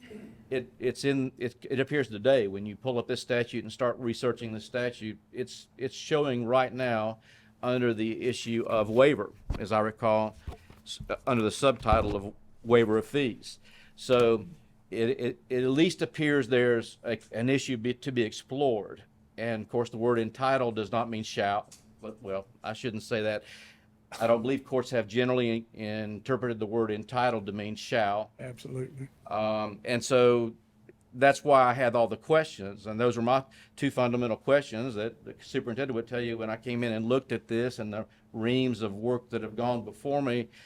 My two fundamental questions were, one, are they actually incurring incremental additional expenses that are commensurate with the task at hand of collecting the money for the school board? And two, do they have to collect the full amount? Those are my fundamental questions. And so we are though in the process of doing what Chairman indicated. We spoke to the attorney for the Superintendent's Association today and asked about the possibility of polling the superintendents of all the counties as well as the finance officers of all the counties. He was, by the way, the attorney for the Alachua County school district before he became statewide, and he was not familiar with that commission ever having been charged on bond issues, but maybe they never had one. He didn't say that, but so we're trying to get feedback from others throughout the state, and then it may be one where I couldn't find any case law on a quick search. I couldn't find any case law directly on point. This AG's opinion was the best I got, but we're going to try to do the best we can. The second half of that. So, but did I understand you to say that opinion is still being cited though? It's there today. If you pull up this chapter, as you may or may not know, one of our databases is actually the statutes, and they're annotated. So you pull up the statute, it'll give you a history, it'll also give you the most current version, and then underneath that it'll give you case law or notes of decision that have in the past interpreted the statute. and they try to update them or replace them or whatever when they pull one up, when they cite one, and eliminate it if it's no longer good law. And this is still showing as of today. But it's AG's opinion, and those of you who have dealt with them before, I'm sure Mr. Buckles has and others, they're advisory. They are advisory. It's not, it doesn't have the force of a Supreme Court opinion or something like that, but where there's a dispute or there's concern or there's questions, it's usually considered to be pretty good advice. I don't want to go further down the rabbit hole, but on what you read about concurrent with BOCC, this particular commission doesn't go through the Board of County Commissioners at all. It's going directly from taxes being paid to the school district, to the tax collector. All the other taxes go through the Board of County Commissioners first. Yeah, no, well, it says fees provided for the county tax collector under this section may be waived by the Board of County Commissioners only with the concurrence of the official involved. And that's under the statute 192.091 that the 3% is set forth. So, again, I'm not saying that I've exhausted my research and I'm prepared to state a bottom line opinion. I'm just saying there's enough reason for me to want to ask more questions about whether or not the waiver is possible, in whole or in part, you know. Well, we welcome all of those things, especially the Attorney General's order. Do you have a number on that? Yeah, sure. Please. Yeah, absolutely. It's 073-470. It was a December 18, 1973 opinion. 073. Oh, thank you. And I would venture a guess that one reason this statute's so old and hasn't changed is that they wanted districts to be able to work amongst each other to work out rational solutions to problems without saying things like you must or you have to. You know, you're entitled, you shall. You know, I get it, but I guess you can tell which side of the fence I'm on. Well, David, we didn't just start this last week. We started it last July, and we have been all working together for reasonable resolutions without saying you're hurting our students and you're hurting our children. We're trying to rationally discuss how we move forward. AJ opinions are fabulous. We did some searching. We did not find this one. So we are all about, let's see what kind of information is out there that has not surfaced yet. Absolutely. Just to close this all wrangling concludes, you do have the discretion. Will you grant it? I'm not going to answer that today, Mr. Hunt, because that's a very hypothetical. So I just want to be clear. If we're paying in, just say this year, we pay in, the school district, the taxpayers, the school district, we're paying in that $198,000. October 1st, we're going to get a rebate, a disbursement. Not October 1st. Whichever language is used, back to us that then gets added back against our debt service. It comes back into our debt service. But since it's proportionately, right, that doesn't mean that we're going to get it all back. And does that mean that the fire service and the municipalities and all of this, they're going to get part of our school district's money? That's our question of what the actual cost to the tax collector on collecting this debt is an issue. Plus interest, arbitrage interest money as well. I don't know. And if we get $30,000 back, there's no way you spend $160,000 on it either. So that's a question that I don't think I can get my head around. We're going to wrap this part up because this is getting. Oh, Amy. Stanley, a chance. Would it be helpful to look at what happened with the bond in 1978? We both parties have, I believe. We have the documentation if you want to look at it. But the problem is most people weren't here then. However, those of you who knew Mike Noon and those of you who knew Ken Mahaffey, we have the records. And we have a finance person who was here 33 years ago. Although she's retiring next year. She's retiring. The bond closed out, and she has a different story. It's fine, I understand. I was here when it closed out as well, and I was a young administrator taking kids to school sites to build schools for the paper and for the radio stations and stuff. So I've been through it. I know it's up to you guys to decide if you want to work with the other municipalities or governmental agencies, like in the days when we used to get all the county supplies and distribute them to the county commission and all the county offices. And I mean, I'll quit, but I'll quit. Oh, yes. There's a question as to whether the tax collector collected a fee in 1978. Correct. There's a discrepancy between tax collector's records and school board records on whether it was even collected. Well, you're welcome to come and look at ours at any time. You're welcome. You're welcome. Yes, Ms. Allegra. The figures that you're quoting on the money you're getting in, that depend, and you just quoted, said you had 20,000 tax certificates last year. Uh-huh. So the money you're getting in is based on whether or not the citizens pay their taxes, is it not? Of course. Yeah, the maximum, when you say that the total levying was, your debt will be $6 million, a certain percentage will not come back. I believe that Rhonda may have kind of factored some of that in. I think maybe property appraiser's office may have suggested you normally collect a certain percentage of that.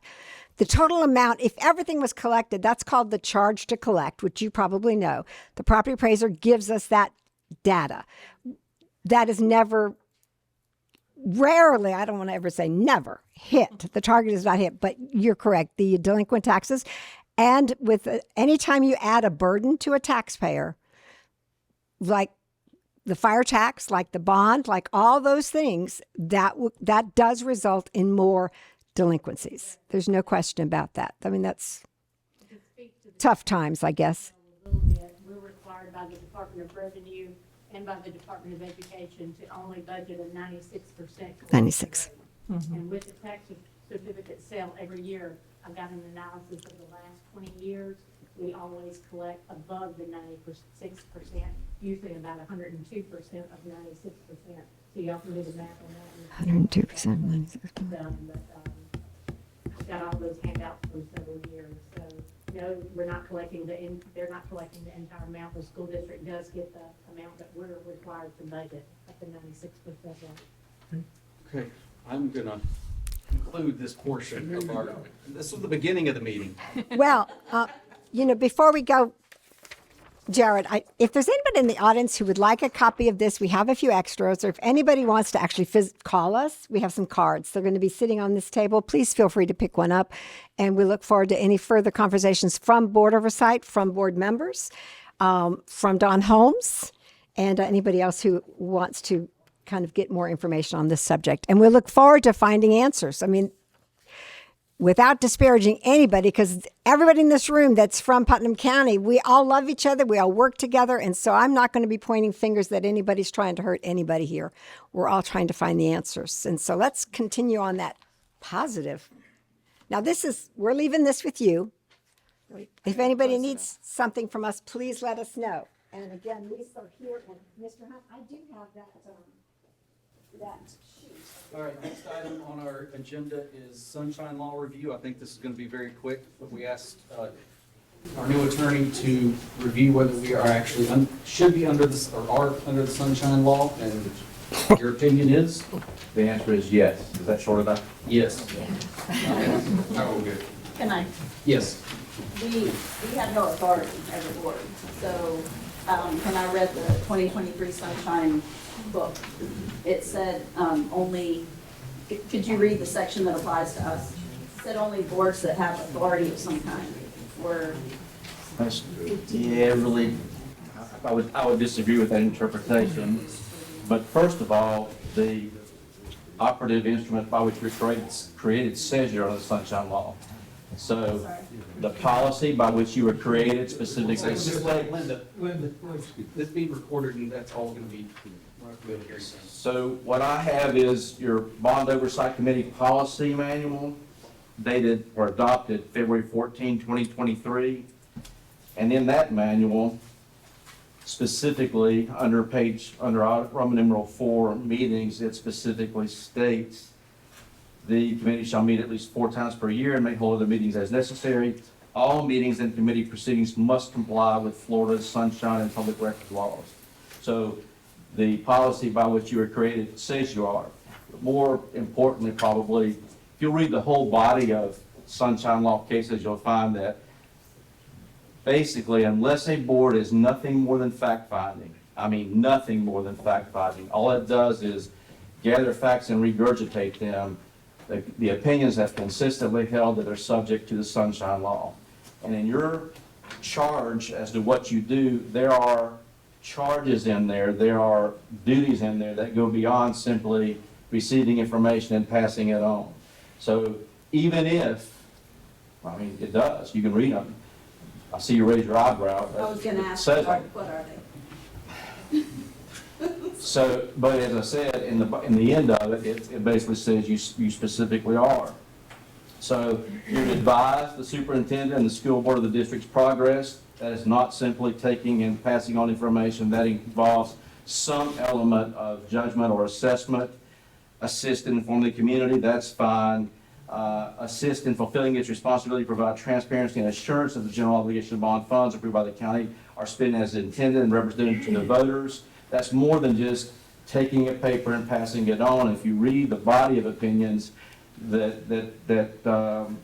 have been generated regarding the sunshine law, I think that once you get past that fact-finding role, you're subject to the sunshine law. So that's my opinion. You might have a different one, but my opinion is going to stand that for two reasons you would be subject to the sunshine law. When it's such things as you're going to review the chief financial officer's recommendations for maintaining congruence between financial statements and identified spending of general obligation bond funding, that's a review implies that you're bringing some element of judgment and assessment to the table. And that's, in my opinion, when you read that entire list, you go beyond that of a simple fact-finding body. And then, of course, whoever constituted you in the policy that was adopted specifically states that you are. There are questions? What does it mean, though, in fact? The question I have is, can we work together, two of us? No. That's the point I wanted to make. Not unless it's a public meeting. Right. Two or more Every time we have any interaction with each other, it's a public meeting. Well, technically not. Anytime two or more of you discuss any matter that is before or may possibly come before the committee, then you are violating the sunshine law. If you have that discussion, you could theoretically drink coffee together and have pecan pie, and as long as you don't talk about the bond issue, you're not violating the sunshine law. Right, Allegra? Right, absolutely. Allegra's been my legal critic for the last 30 years or so. And you're a legal fan. Oh, okay. But anytime you discuss anything that's going to be voted on, and you don't do it in the public forum, then you're in violation of the sunshine law, and I, for one, refuse to be in violation of the sunshine law, and I would love to go have some pecan pie with y'all. But I'm not going to discuss If the two of board us stuff were in outside this this room. meeting together, would that be breaking the sunshine law? Unless you talk about something that's going to be discussed tonight or that might come before the board. No. I mean, it is not inappropriate for two county commissioners to eat lunch together or whatever. What's inappropriate would be if they talk about what's on the agenda that afternoon or what was on the agenda in the morning. And I might further that, when I was on the commission for 9 years, I frequently visited Commissioner Mary Lawson Brown. We would eat together and talk together. We did not discuss anything that we were gonna vote on. We talked about other stuff, and I can swear on the Bible to that. I'm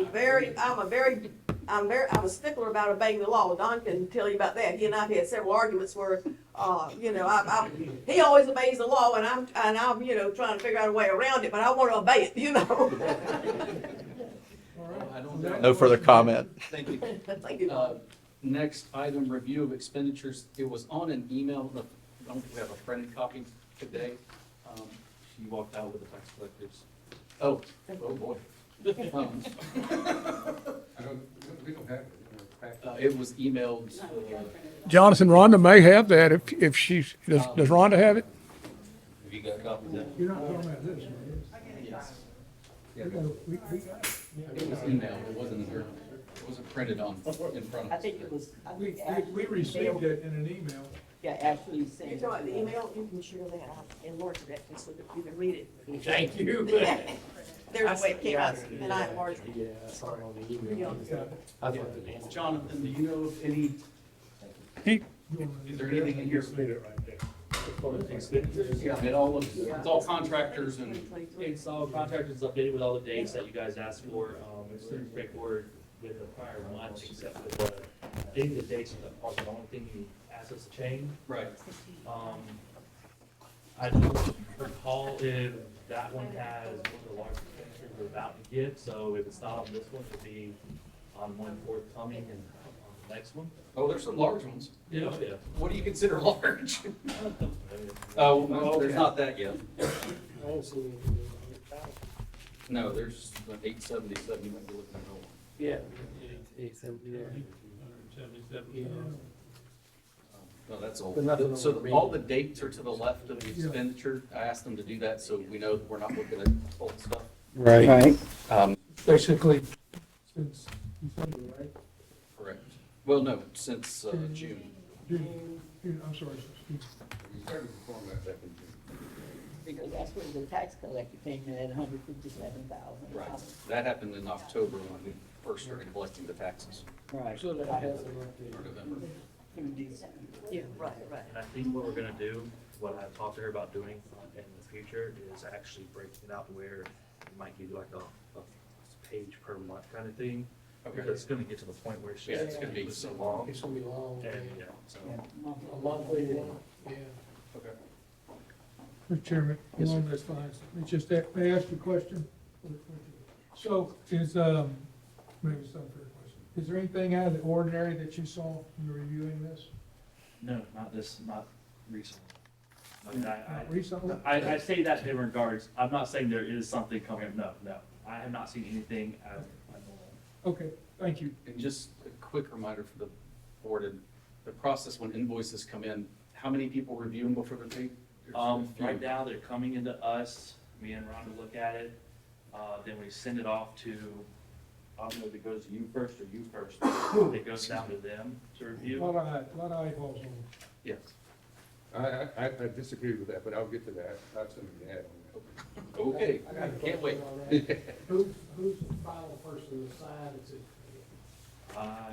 That would be either me or Travis Woods. Okay, because y'all run the program, okay.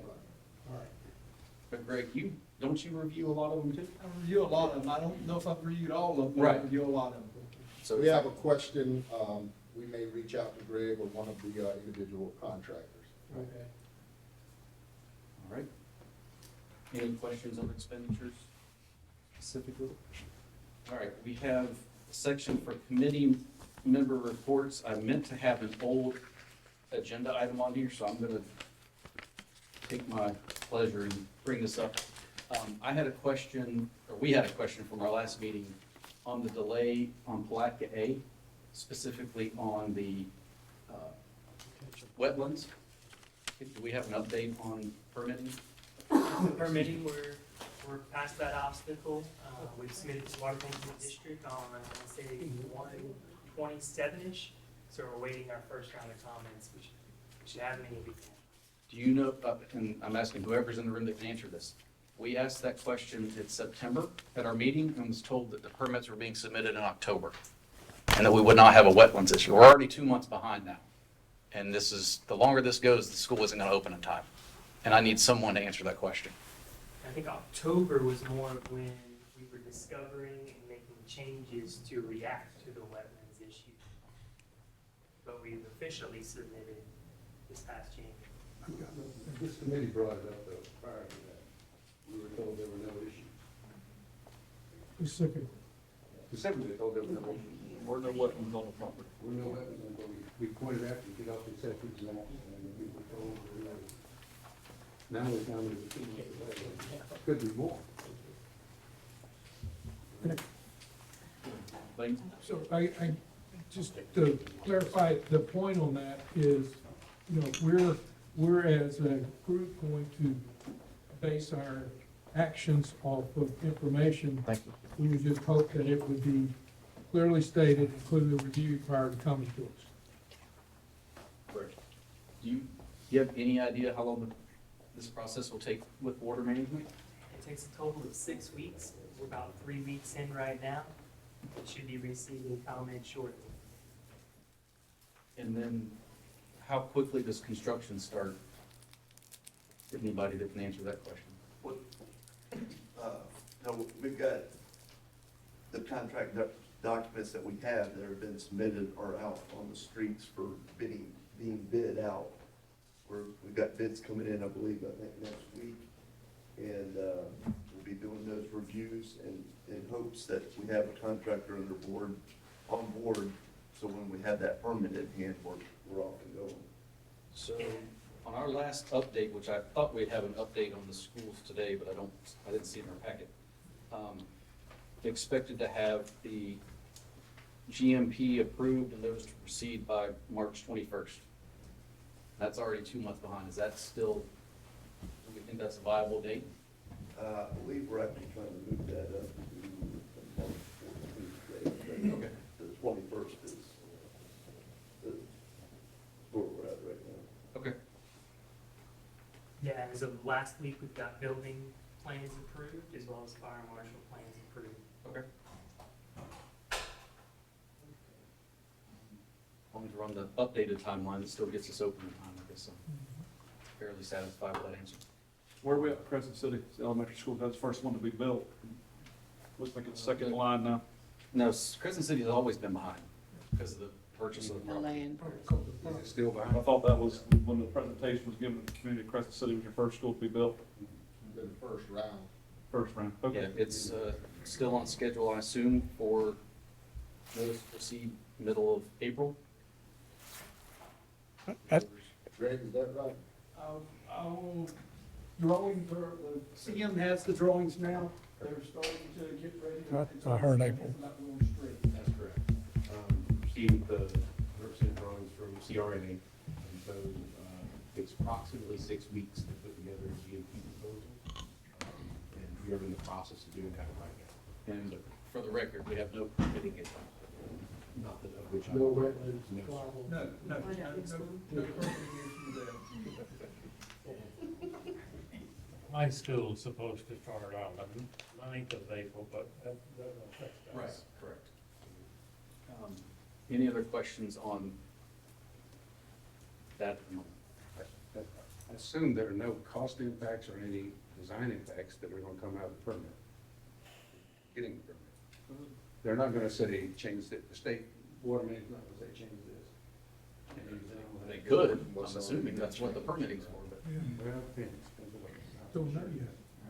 It's a comment section, I think, I mean, you can't, I know you can't answer this definitively, but, I mean, don't expect the water management to come back and say you've got to make a bunch of changes. That's why you do it. Anticipate. Okay. responding. Okay. All right. I have one other item. At the last meeting, I was asked to speak at the school board, which I did, I think, last week or week before.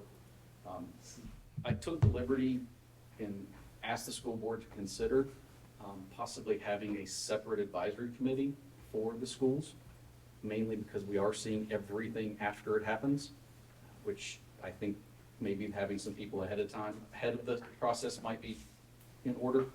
I don't know if the school board is going to take any action or consider it. I wasn't at all saying that our committee needs to do anything different, but it may be nice to have some folks or a committee on the front side of some of these decisions and things before it gets to us. Our meetings might not be so long that we're having. Just so you know that I did bring that up with the school board. Did any of them respond? Yes. I mean, they didn't think it was a bad idea. I had to go back and watch the tape. Dr. Hunter, I know you had something to bring up. Yeah, I do. I have a handout.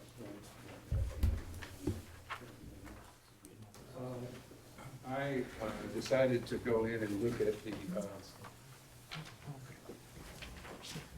invoices that were presented on the current construction project.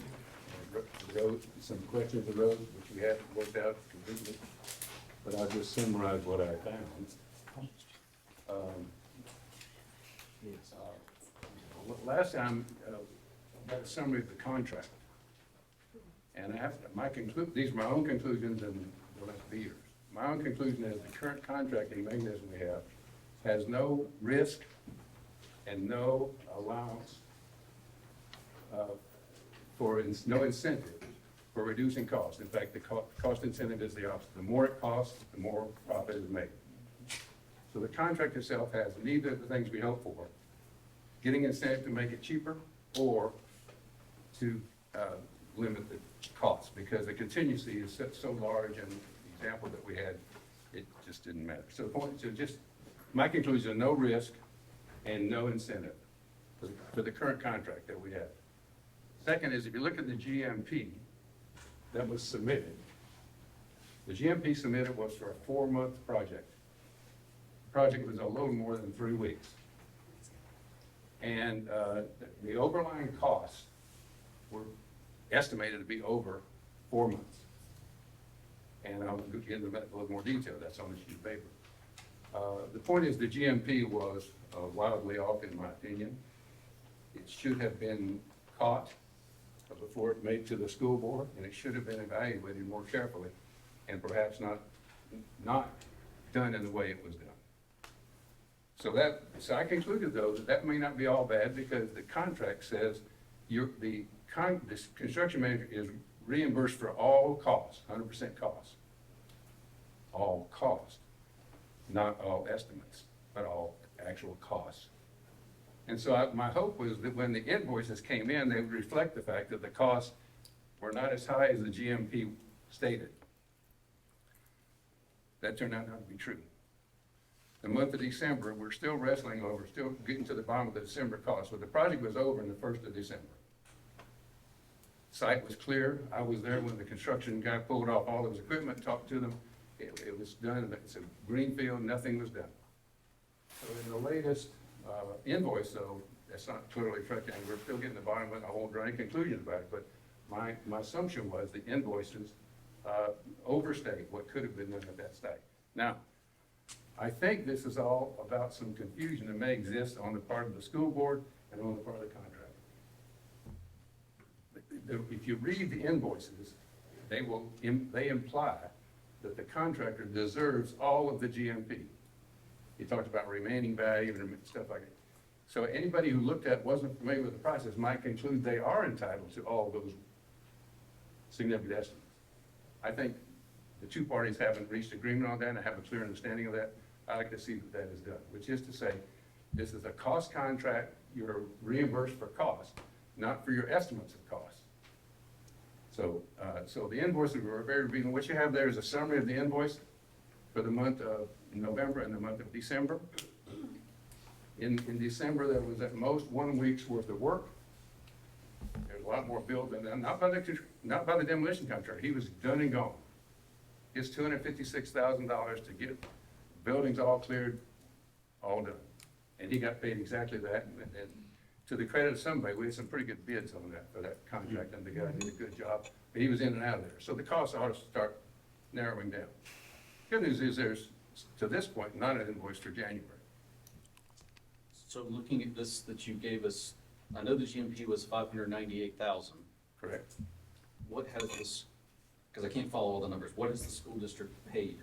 About 300. It's where it says total on the far right. Mm-hmm. If you just look at the total at the bottom. 93? I don't see a total. No, I'm sorry. Let me try to answer the question clearly. It's the sum of those as you come across. So they paid total administrative costs that are not for the contract. Take the actual cost of work. That's the subcontractor. That's $256. All that was paid in 2 invoices, completely paid. All the other costs are the numbers above, about $125,000 more on top of that was paid to the construction manager.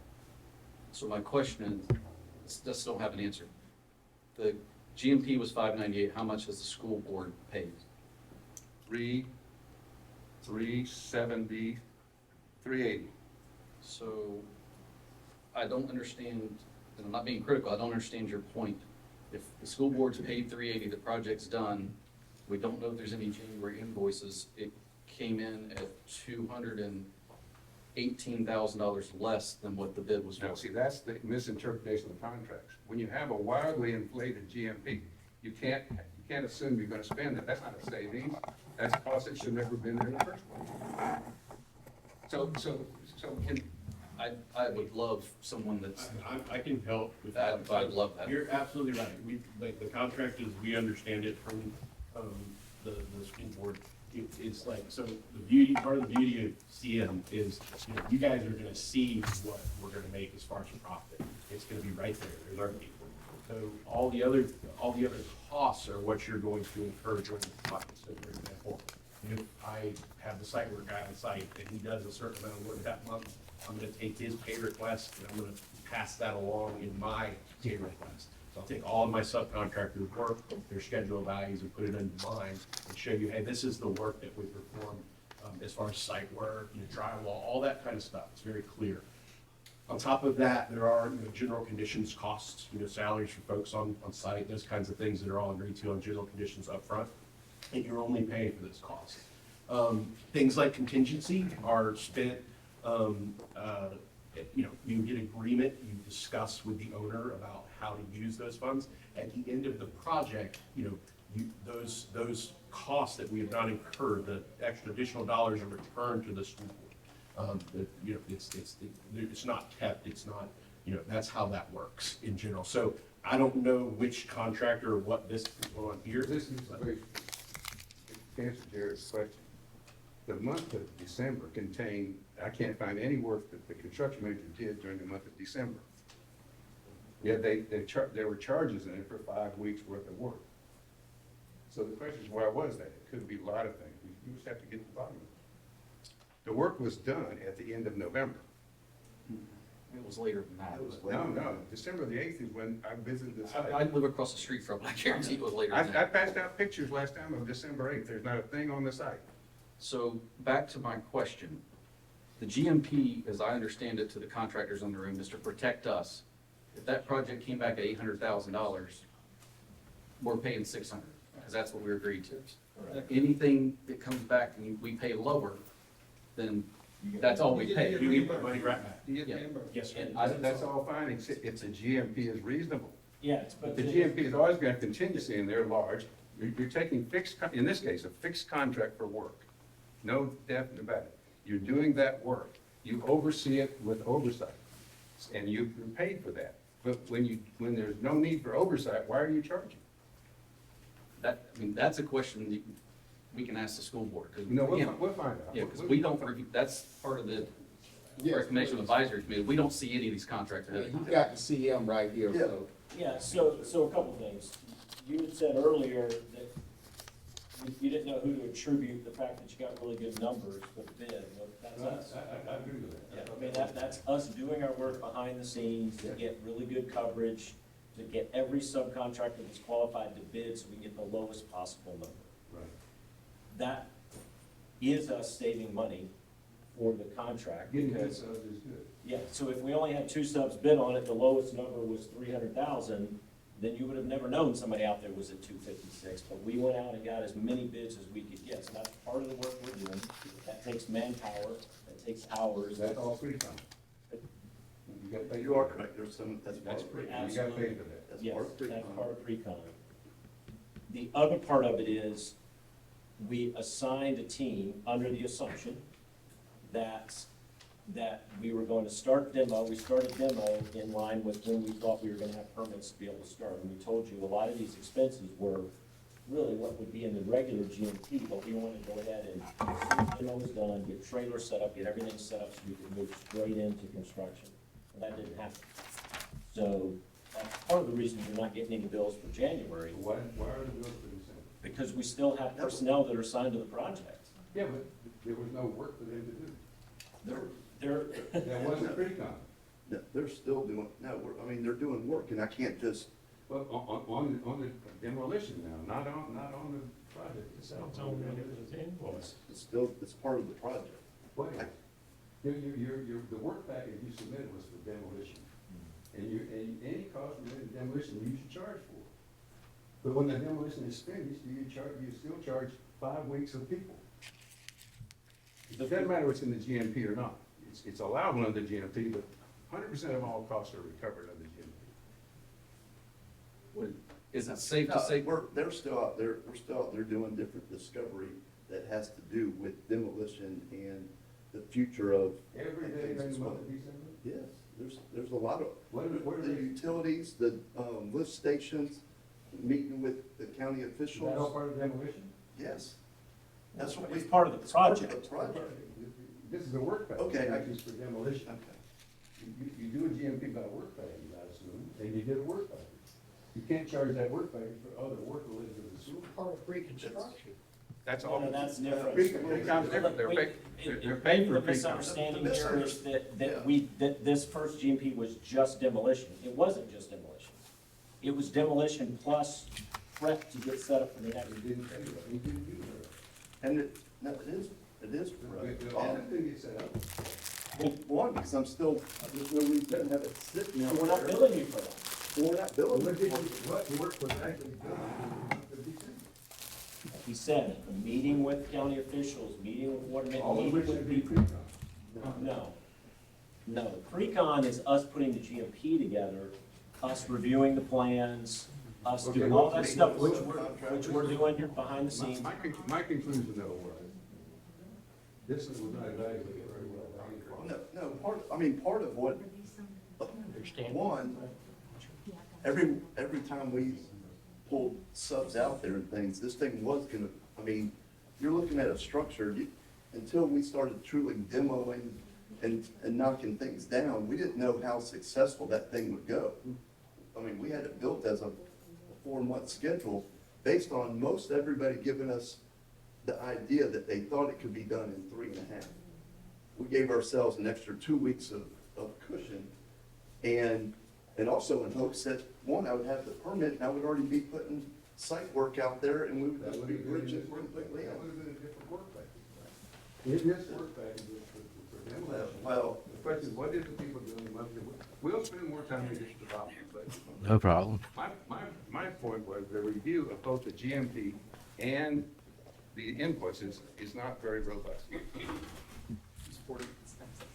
So this might go back to, I'm gonna try and explain myself. This might kind of go back to this answer back and forth of what was asked earlier about the invoices and whose eyes are on those invoices to get them approved. So I know Dr. Hunter is working on all these invoices. But instead of, I guess, us as a group here, and they're going back and forth with a contractor, maybe there should be someone that's employed by the school district that's, and I hate to use the word criticizing invoices, and I don't mean that in a negative way. Critique, yes. Critique this, that could come back to us at our board meeting and say, okay, these are the numbers, this is the justification for those numbers, and why those invoices got approved and paid. I'm just trying to think of a resolve to this, but someone in the school district that's employed in the school district, that's living and breathing each of these construction projects and invoices every day. Mr. Bowling, so I have a director of facilities, and I've said his name about 5 times tonight. His name is Travis Wood. Yes. And anytime I have a question that I can't directly answer, because I may have a question myself, I'll reach out to him, or either Greg, who's also paid as a consultant over all of the project. So I have those 2 sources of information to say, hey, this doesn't look right, give me some explanation on this. And it's more convenient to send it down to my office, because Travis is outside of this particular office, but, I've been talking, while all of this was going on, and I think going forward, I'm just gonna have Travis sign off as the first person, and then he can push it to me, and I'll sign off as the second. So we'll have 2 signatures on it. So one of the other confusing parts of this, and it's a little bit unusual, is one, we're trying to make you guys have a school opened in August of 25. The reality is, we needed to get the buildings done. If we were still waiting until we have all these permits in place to start the demolition, I can tell you there's no way you guys would ever, we're not even considering that. And so that's where when we started talking as a collective group was, what can we do to get ahead? What can we do early? Well, unfortunately, that put us out in front early, puts us out at risk early. I've got a superintendent I have to pay, regardless if he's out there just with, twiddling his thumbs, or if he's, digging a hole. But I mean, that's the unfortunate part of what we got ourselves into. Unfortunately, we started earlier than everybody had that true vision to. That's what the bottom line My is. understanding is demolition doesn't just mean clearing the land. No. You got other things you've got to do after, that's part of that. We've been doing that, yes. Right, that's where It you should have actually, it was supposed to truly just work where it just followed right into the other phase. Unfortunately, it just didn't fall in that. Like, I would have hoped that we already had an approved GMP on this second phase a month ago. It just, we're not there. I started to, we really talked as a group, how can we get ahead of this project and make sure we're trying to open up in August? That's how we got to the point we're at. Well, And that, it puts us in a little bit of a tough position because once we get a team established and they're assigned to a project, they're there, and we could assign them somewhere else and not have to eat their cost. But we assigned them to yours in hopes that we could, and we got delayed because of some plan issues, and so we're gonna eat their cost for January, but we don't love it. But that's the point. He's got payroll, he's got people committed. Everybody who's running a business has to deal with that question. Right. But the point is, when you have a work package which is very discreet in scope, you can't go charge that work package, which is evidently what happened. Now, but he has the legitimate problem of he's hired these project managers at significant cost, and he's wants to keep on this project. Yep. And we're in a lull period here. What I'm gonna ask is that Travis and maybe Rhonda get together and write us a quick summary of specifically December invoices and see, make sure they're categorized correctly. And hopefully that will take the heartburn away. One of the other things I just wanted to point out is another service that construction managers provide, and I'm sure Oz would agree, is, you get that first round of, because your subcontractors are the most complicated part to review as far as when they come in monthly. And, your first line of defense, if you will, allowing them to bill what they can and can't, is our project managers and project executive. We do that before it even gets to Thomas and his group. That I would think they would agree that, so that is a good service that you're getting along with the construction manager. We don't have an incentive to, inflate that subcontractor's cost for the month. But what he's saying is, each of those invoices are stamped with an architect's approval, or the architect of record of that contract. These were both stamped by the architect. I just didn't agree with them, in my judgment. But you should really fall back on the architects of record for each thing and have them do the review you're speaking of, and then we'll try this and get that sorted out. And that is correct on our pay request. What he's pointing out is, when we're under construction, right, in STEMO, we just have one sub. We may have 20 subs. Right. They all send us pay requests. Our job is to make sure they're not overbilling us. That's right. They're overbilling you, and so we do all that Like work that. before it goes to them. Right. And our December pay, I've had a lot of the cost of finishing up the demo. I mean, it's like, Reviewing it's just like reviewing when you get a credit card statement. You didn't just go ahead, you don't pay your credit card ahead of time and sit there and then reimburse the credit card company, do you? People, what you're saying today is you have people on site every day doing that. One person built 25 days in the month of September, including Christmas Day. And so you're saying you have people on site, you charge $1,500 worth of gas. We had people assigned to that project, yes. They weren't on site every day. They were assigned to the project. They spent $1,500 on gasoline, they must have been driving out. Oh, no, there was a point of travel. Did anyone see them on site? I was by there a number of times, I don't know. You gotta remember, though, that the demo didn't wrap up until the second week of December. So, And the machinery left on the 8th of December. There's no machinery on site. I was out there talking to the guys who called me away and took the picture. Okay, we're gonna ask. Okay, so my concern, the resolution is have the A&Es, have the architects get in the middle, and as Jackie said, have somebody look it over and prepare a summary. We'll dig into it, but I'm still perplexed that the GMP was 598, we spent 380. I think that's pretty good. Oh, no, that's a fraud. If you make that assumption, the GMP could have been $7 billion. And it would have been accepted. It was accepted at 3 times the cost of the job. The GMP was not a reasonable GMP. It's not 3 times the cost of the job because we're not free. We have to pay our, I know that, but. a lot of money. But $184,000 worth of salaries on a $256,000 job is a lot. Yeah, it's 4 months. Right. I think that's the point you're missing. The GMP was on having people on site for 4 months, and it was not 4 months. I'm arguing they weren't on site. I know. And that's why we're Because the not, project that's didn't why take we're 4 not months. billing them for January. Yeah, but you billed December. Because we worked in December and we had stuff to do. You worked on demolition in December. No, we worked on getting this project. That's Yeah, there's a lot more than just, even when we turned this GMP in, what we talked about was a portion of this GMP was demo, a portion of it was getting geared up and getting prepped for phase 2. That wasn't in the GMP, and the preparation for the building was never done. That's why we have a It building. That's what we have. It has not been built, but Jared, Because now we have I'm a concerned about the clearer- we have a idea that clearer the picture. GMP is an agreement to pay that amount. It is not an agreement to pay I that. never said that. And there's no savings from that amount. Anybody says there's a savings, that's, All right, we're gonna move on from this. One more comment. Rick, was that GMP, that $598,000 on a school board agenda and approved? I have it by the right here. school board? it was. November 7th to be exact. That's correct. So what we're talking about is after the fact. Correct.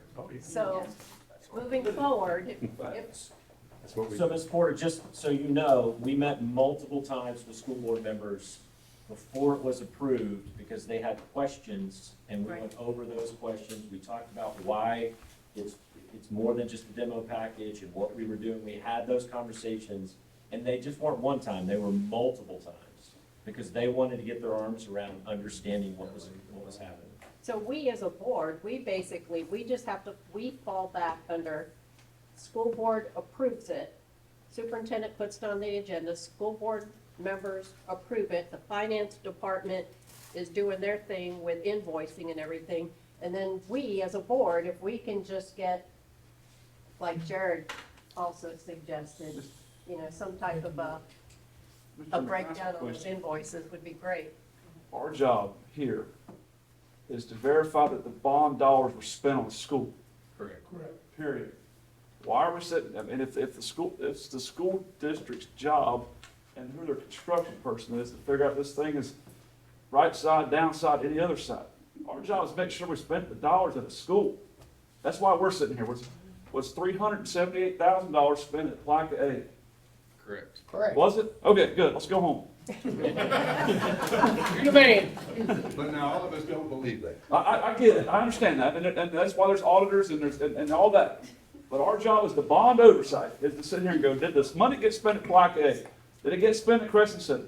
And if it hits those check boxes as an oversight, because we're behind at times, right? These dollars are spent. Right. They're gone. They're done. All through, all in. But when we discussed our charter, it was where did the money go and was it spent wisely?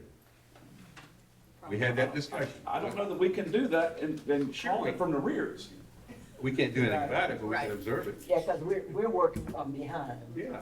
And we're paying 50% of our monies is going to administrative costs. The biggest function of this committee is to communicate with the Not taxpayers who are bricks and interested mortar. in this, See, that's what I look at. and where the money, where their money goes. I agree. We are supposed to talk to people who have questions. We're supposed to answer their questions with our opinions. We're supposed to talk with each other and get this information and develop opinions and. I mean, opinions are dangerous. All right, we're gonna move from that subject. Yes, You have another subject now. different subject. Sure. I passed out some papers that are extremely hard to read, the teeny tiny numbers. I'm sorry about that. That's the only way that it would print on one page. I found this on the Department of Education website. I'm looking at the page with the yellow stripe through it. It says, for 2022, this is new elementary schools that were built in Florida. and the costs of those. And I wrote out in my handwriting the important numbers so that you could read it. Average cost per student station was $25,000. Average total building cost, $28 million. There is one school, it's very hard to read. I think it says Blue Lake, something or other. I have a little dash mark next to it. It's Blue Lake Elementary School. yeah, slightly over 1,000 student stations, so that's similar to the size of our schools. And it cost $28 million to build in 2022. At our last meeting, we got the prices of 70 and 74 million. So why is it so much different? I believe in 21 and 22, construction costs were higher than they are now, I think. No, I don't So- think that. Anybody have to- Maybe anybody what's want to answer the- that question? So if you finished the school in 22, you bid it out in 19 and 20. There you go. So those, your prices were what the prices were in 19 or 20. So, because you're gonna get a GMP from us, and then you're gonna take delivery of that final school in 25. Well, that GMP's at like 2023 GMP. So you gotta keep that in mind. And then the other thing you have to keep in mind, and this is just reality, and he can tell you the same thing, and it stinks. I already know what you're gonna say. But effectively, the price of construction has doubled since COVID. Yeah. We built Williston High School, middle school for $34.5 million. It's a prototype. We just finished the same school in your neighbor in Bradford in Stark. And we had to value engineer it down to $55 million because it originally came in over $60 million. Same school. How many student stations? Like, I wanna say 900 and something. Yeah, oh no, is it over 1,000? It's over 1,000. Can we have our elementary schools at 55 million? What happen, and this is the thing, what he just said, you'll have it what the market, what as good a bids as we can get from subcontractors. That's right, so I agree with that.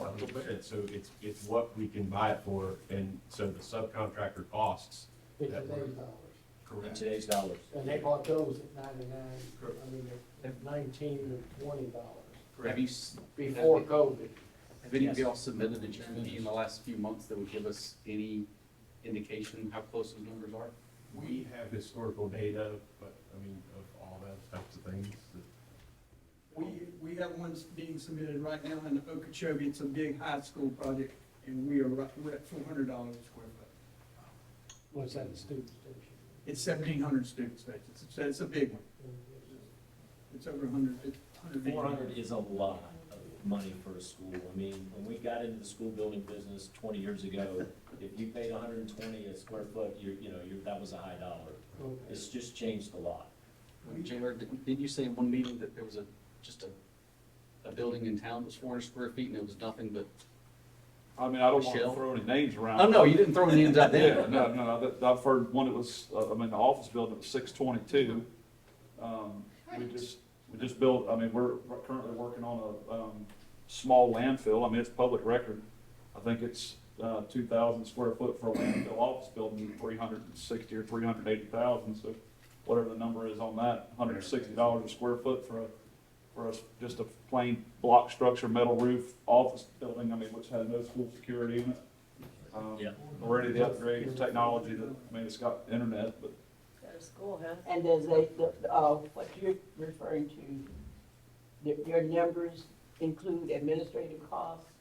Yes, Because ma'am, I mean, that was a what's total, really that's, going out yes, ma'am, the that's the window total as far as bill. I'm concerned. Well, the only thing that's not in the figure was architectural engineering, which you probably figured 10% on top of that. It's probably a close number for architect engineering, so 400,000 the total project. I mean, this is reality. My last project, my roofer doubled the cost right in the middle of the project. That's the way we're stuck with that. We hope we get the kind of bids we got on the demolition when these bids come in. And we're gonna work. Whatever it is, we gotta live with them. Yeah, we're gonna work really hard because, look, part of the reason I believe we got selected to do this school is because they did their homework and talked to all the other school districts we built for and said they had good experiences. You're our only we want the next school district to call you and say, yeah, they did a great job for us. Like, our incentive is to do a really, really good job for you, so you're happy about what you got. Now, I can't control the market. I hate that it's $400 a square foot now, but anybody in construction can tell you that, because we gotta deliver that bad news, and no one likes that bad news. My question was, I'd get clarified on, we heard that the county was going to buy the materials for the school district, I'm not sure which, to save the taxes. Is that still true? No, you're tax exempt as a school. Yes. So it's owner direct purchase. So it's owner direct purchase. It's still up in the subcontract. Yes. Yeah, yes. That was. But we're still, as contractors, still, looking at the submittals, doing everything and procuring all of those materials, and that's part of our She'll administration. get the savings, she'll get the tax savings. But you get the tax. You get some, suppose that, you get a subcontract, or say concrete, what includes concrete, and the concrete costs triple. Okay, now, that's really, will that be covered in the GMP, or the fact that the county's paying the material costs not get counted? You need to get a profit on the materials, obviously.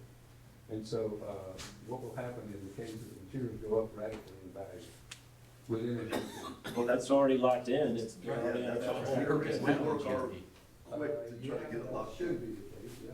Didn't work in my last case. But no, our contracts, Our contracts have a lot of teeth. yeah, our contracts lock them That was my in. point about the demolition, they had a lot of teeth in that contract, there was no risk in there. You know what I'm saying, to our subcontractors. No, to our subcontractors. So in general terms, if a concrete guy were to come back and say, hey, I need more money, I would probably take rocks. Yeah. No, I understand. But just to clarify- Concrete rocks. Concrete rocks.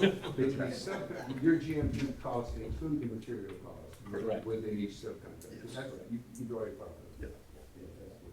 Even if, but the county won't physically pay them, you'll pay them, and the county pays you, and the tax, we're tax exempt, is that? No, so we sign off on the materials, we have a kind of a system spreadsheet, it goes in, it tracks it, they, will send it and then give it to Travis, and they'll sign it to get it paid. And it's just Direct. show that 7% savings. Yes. Yeah. Yeah, I understand. But we've got a complete Any other system that. comments from committee members? Yeah, I got one. Last meeting, I think Ms. Asia, I believe it was Ms. Asia, brought up about, Mr. Bowling, you were gonna look at, I believe, James A. Long and the possibilities of, maybe a school in that area rather than moving out of that neighborhood. I think Ms. Kitchens also commented on that last meeting. Yes, sir, we did do a cost analysis of building on James A. Long, and well, it's a little bit higher, and then there's some other issues as well. Greg, you want to elaborate? We looked at it. It costs more to do it there. Part of the problem is there are 720 student stations currently there. When we go in and look at what we custodially, you will let us tear down. What we're tearing down are classrooms. So what has to stay is administration, cafeteria, and the media center. Well, what we want to build there is not a 720 high school, it's a 1,050 student station high school. So now I'm adding a bunch of classrooms, and I've got a administration and a cafeteria and a media that are well undersized. So it's a lot more money for us to go in literally and tear those apart and put them back together and add to them and everything else. So we're spending a good bit more money, but the bigger issue is the site.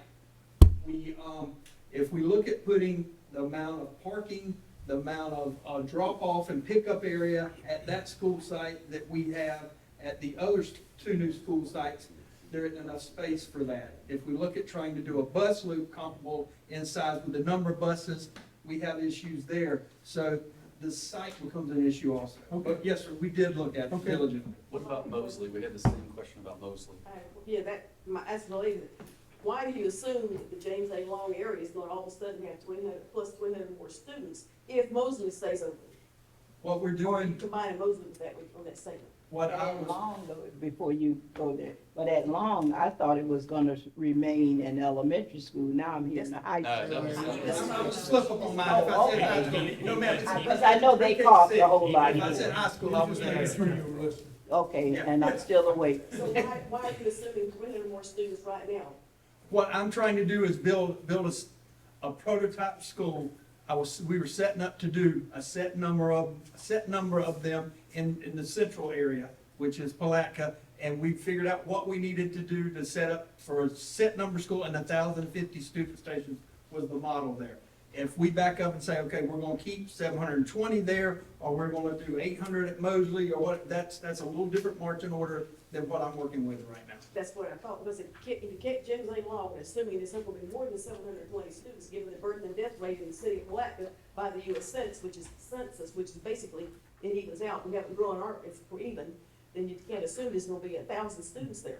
So if you build 1,000 station student school, and you only got 720, then you've got a lot of empty space, which is what got us in this situation in the first place. Right. So Well, what we did we was, want Mosley and James A. Long to stay, it's the bottom line for the citizens of Palatka.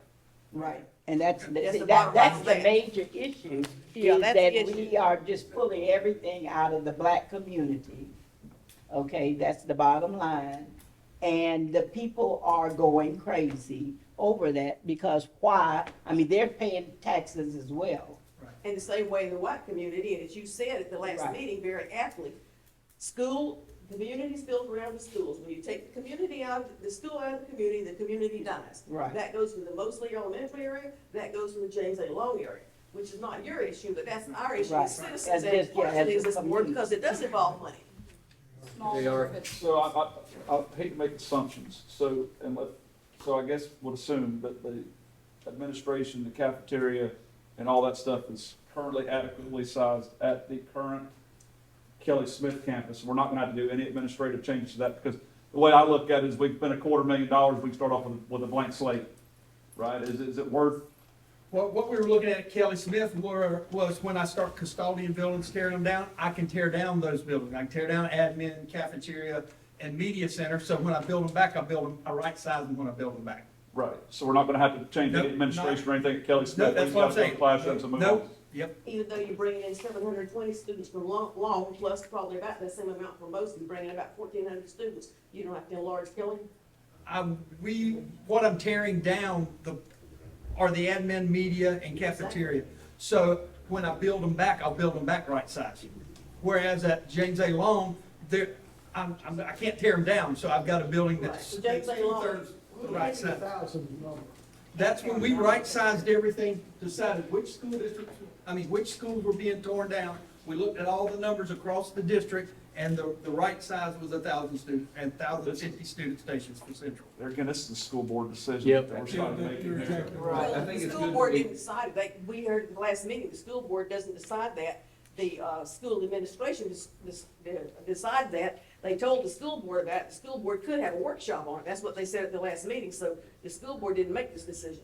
Again, We don't have the authority to make it either. Right. I mean, I guess No, that's what but I'm trying to get to. This is a way for people who are watching the meeting to hear it discussed. And it does involve money, It doesn't often get discussed at school board but it does involve the money to build the schools. But this whole process was discussed. If there was a workshop done on it, there were slide presentations, it was discussed. And the revitalization plan Right. was approved by the school board, and it was based on, and DOE makes us plan based on projected, school enrollment. Not what we hope it will be, but what it will be. In other words, And build it, they will come, I got it. the revitalization plan was a consolidation and rebuild plan to begin with. Now, we've said along the way, we hope things change, and we've seen indications where we may start losing students and actually gain some because of new construction coming to Putnam County.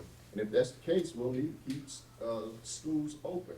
But the original plan that was developed years ago was based on projected FTEs, student enrollment.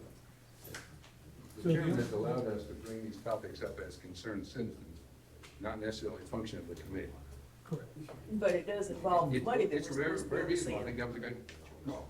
So going back to what JR reminded us of our mission, but the only reason I brought that up tonight, it was brought up at our last meeting, and the one thing I heard loud and clear wasn't about anything else we discussed, what I heard about was moving James A. Long since the last meeting. And the people, and I just wanted to bring up and try to close that circle. I agree. Definitely a school board decision. Yeah. So we have two more quick items. First one is, I'm assuming we want to have our next meeting next month, not delay. So that'll be March 20th. When is the maximum do not exceed prices gonna come in to this committee? 'Cause otherwise we're gonna be. So there'll be separate board meetings for those, and the first is planned tentatively right now, March 14th. We're shooting to have that, and we're about to send in, publicly notice that particular meeting, so. So March 20th would be That the would be meeting. for the flag. I don't know. We can get them before, Start of the fair. we can get them as soon as they're ready, right? We don't have to Well, it's public record. Yeah, I got the last one, yeah. Can we get somebody to provide a copy? Spring break. We won't be here, but you guys April. ask Ashley, she sends that to stuff. That way all the numbers will be in. So When's the next meeting? it will either be March 20th, but that is spring break. And the first start of the fair. Yeah, that's the fair, and some of us Yeah, are working over there. I'm gonna be there. Can we do April 3rd? Yeah, Wayne and Well, I'll we've be tried to there. keep it the third Wednesday, Okay. so it'll be April 17th. Okay, Perfect. If nobody has a conflict, let's do April 17th. all right. But we can get copies of the GMP to look at. It's all public record. You can get as much as you want. Here to say April 17th. Yeah. That's not spring. All right. Now we do have public comment. I know we have some folks from the public here. I don't know if they want to speak, but I will open that. They've sat for a long time. And I know Casey for once dozed off over there. I'm going after Casey. No, we go up there. Yes, we can hear you better. So, I don't know if you're supposed to give your name and address, but everybody else You need does, to. so. who was it here that we were speaking yesterday, or last week? Who gave you these figures from the slideshow about projected costs? So I know who to direct my questions to. Okay, so just so you know, these are the ones that I kind of asked. For the $70 million. All right, 3 minutes. I'll stop. I don't know, you already said a few words. but- Easy. I'll wait a second. All right, Reed Matthews, 111 East Groveland Lane, East Palatka, Florida. So one of my first question was, I was asking Rick last week, and he invited me here to come ask you directly. So, you know, we have these projected costs. We don't know what the school's going to cost us. We don't have GMP yet for what hopefully we're going to start in April, which I think we're going way too fast. That's why we're paying them to have guys sit at their house necessarily, because we're trying to ram this thing so fast. We need to take a step back, in my opinion, but that's not necessarily what my question is right now. You know, say we're remodeling Jenkins, Browning, Pierce, and Aquila in 27 through 29. How do we have any idea what that's going to cost us without conceptual plans when we don't know what a school's going to cost us in 2 months from now? What I did was I built each school on paper. I took the number of student stations. We've got hundreds of schools in our office that we've done. We've got a database that has these in there. And I look back at them and say, okay, if it's a 780 student station school and it's got this much remodeling, it's comparable to this one we did over here. And I take it apart, look at it, and start figuring out how much is new, how much is remodeling, how much is renovation. So is this the same formula we used whenever we said it was going to cost us $50 million to build a school? Did that number come from you, should I ask? That number did come from me. But And this is that the same was form? in 1920 pre-COVID. Right, so we can have kind of very little confidence in these numbers since they're so skewed from there, kind of, especially if we don't know what we're just. When you deal with something like COVID Right. or whatever, absolutely. Okay. Next question is kind of for the builders. GMP, do y'all have any incentive on making that number lower? Because it's my understanding by looking over the contract that you get paid your percentage, whether it's 4.5%, 5%. Okay, they kind of vary on the total GMP, and then you get paid 20% of the cost savings. So the higher the GMP, the better you can look by saving the money. And in the contract, I saw it said that the cost saving, that's not what, no? We don't, typically we go 100% back. We don't do any cost, Okay. any savings, Oh. we do 100% back. That could be Okay. a different contract. That's the ones that Rhonda forwarded me. It said, yes, ma'am. I believe ours has a cost savings in it. Okay. But So that's, maybe it's not yours, it's his then. Yeah, we're giving 100% back. But it's not an incentive to make the GMP any lower. The higher the GMP, the better you can look. And say you save $10 million, you're getting an additional $2 million. You're getting paid on the 75. Say it costs 65, and you're getting paid an additional $2 million on top. So you're getting really paid 25% of the last 10 million, and you're getting paid 5% of the first 65, right? But it isn't the way it is. The GMP. Let him finish. Okay. He's only got 3 minutes. So is that not the way it is, or is that the way it is? So the incentive again is our repeat clients. That's our incentive. That's our main incentive. As far as keeping the cost down, you're gonna see the bids. So you're gonna see the bids. The other things like contingency are based on percentages. So it's not really that, it's not really that there's an incentive. It's the market that Mr. Ozzie was talking about earlier. There's if the more you save, the more you get back. But, so, just go ahead. They're confusing. There is no incentive in these contracts for savings against the GMP. Okay, let's move, because that's all at the school board level, and until we get to the point where we're reviewing contracts, I don't want to talk about any more contracts. You can still bring it. No, you're good. You're good. I'm getting that. I'm saying that to say we're only in 3 contracts. I'm not sure how many we'll have left after we spend all the money on those first 3. But might want to keep that in mind when you're doing the contracts in the future. Also, we don't try to speed up and just ram this thing down everybody's throat. So we're not sitting here, you should do a lot more planning than, trying to start this project in a month from now. We don't even know how much it's going to cost. We already borrowed the money and we don't even know how much it's going to cost us yet. I mean, it's kind of, little too expedited in my opinion. If I got 3 minutes. Thing that I'll just mention about incentives. So like, I know that oftentimes the preference may be for, hard bid, because you're getting the lowest cost, you're incentivized to get that lowest cost in, right? So, right, I mean, if you had a low bid, you want to have that bid as low as possible, as high as possible, but lower than the next guy so you get the job, right? Mm-hmm. So with construction management, you're not getting that kind of thing from the casino. You're getting those kind of numbers from your subcontractor, right? So, but with the GC, they are incentivized not to ensure that your project is complete when they're bidding and putting their bids together, because they want the change orders later on. It's pay me now, pay me later. With a construction manager, you're hiring an agent of the owner that has a dog in the fight to go in and make sure that those change orders aren't happening as often as they would in a hard bid project. Yeah, I understand. Yeah. No, I mean, I get paid on commission too, but say somebody's house, they say, hey, Reed, I want $300,000 for my house. I know it's worth $500,000. All right, how about this? How about you pay me 6% on the first $300,000, then give me 20% on the additional $200,000? Well, I mean, slam dunk. I'm making more money. We got it, because it doesn't sound like listening to the board, talking to Rick, talking to everybody on it. I haven't heard anything where it's, yes, we might not approve this GMP. It's almost like, yeah, we're approving the GMP because we're breaking ground in 2 months. So it doesn't sound like there's any leeway there. I mean, it sounds everybody's just all, starry-eyed about these new schools, and we're getting 6 now. We're probably getting 3. One more question, so I know my time's got to be up. Crescent City, do we have all the money for that school? For the High school. It has nothing to do with our committee. That's not a bond school. Okay. You can talk to the school board about All right, fair enough. Appreciate it. No, for the high school. The high school. He was asking Yeah. about. He said high school. Thank you. Casey, did you want to speak? Yeah. Okay, you're just listening. Ears are burning, aren't they? Anybody else from the public wish to speak, or anybody else that I missed? I moved.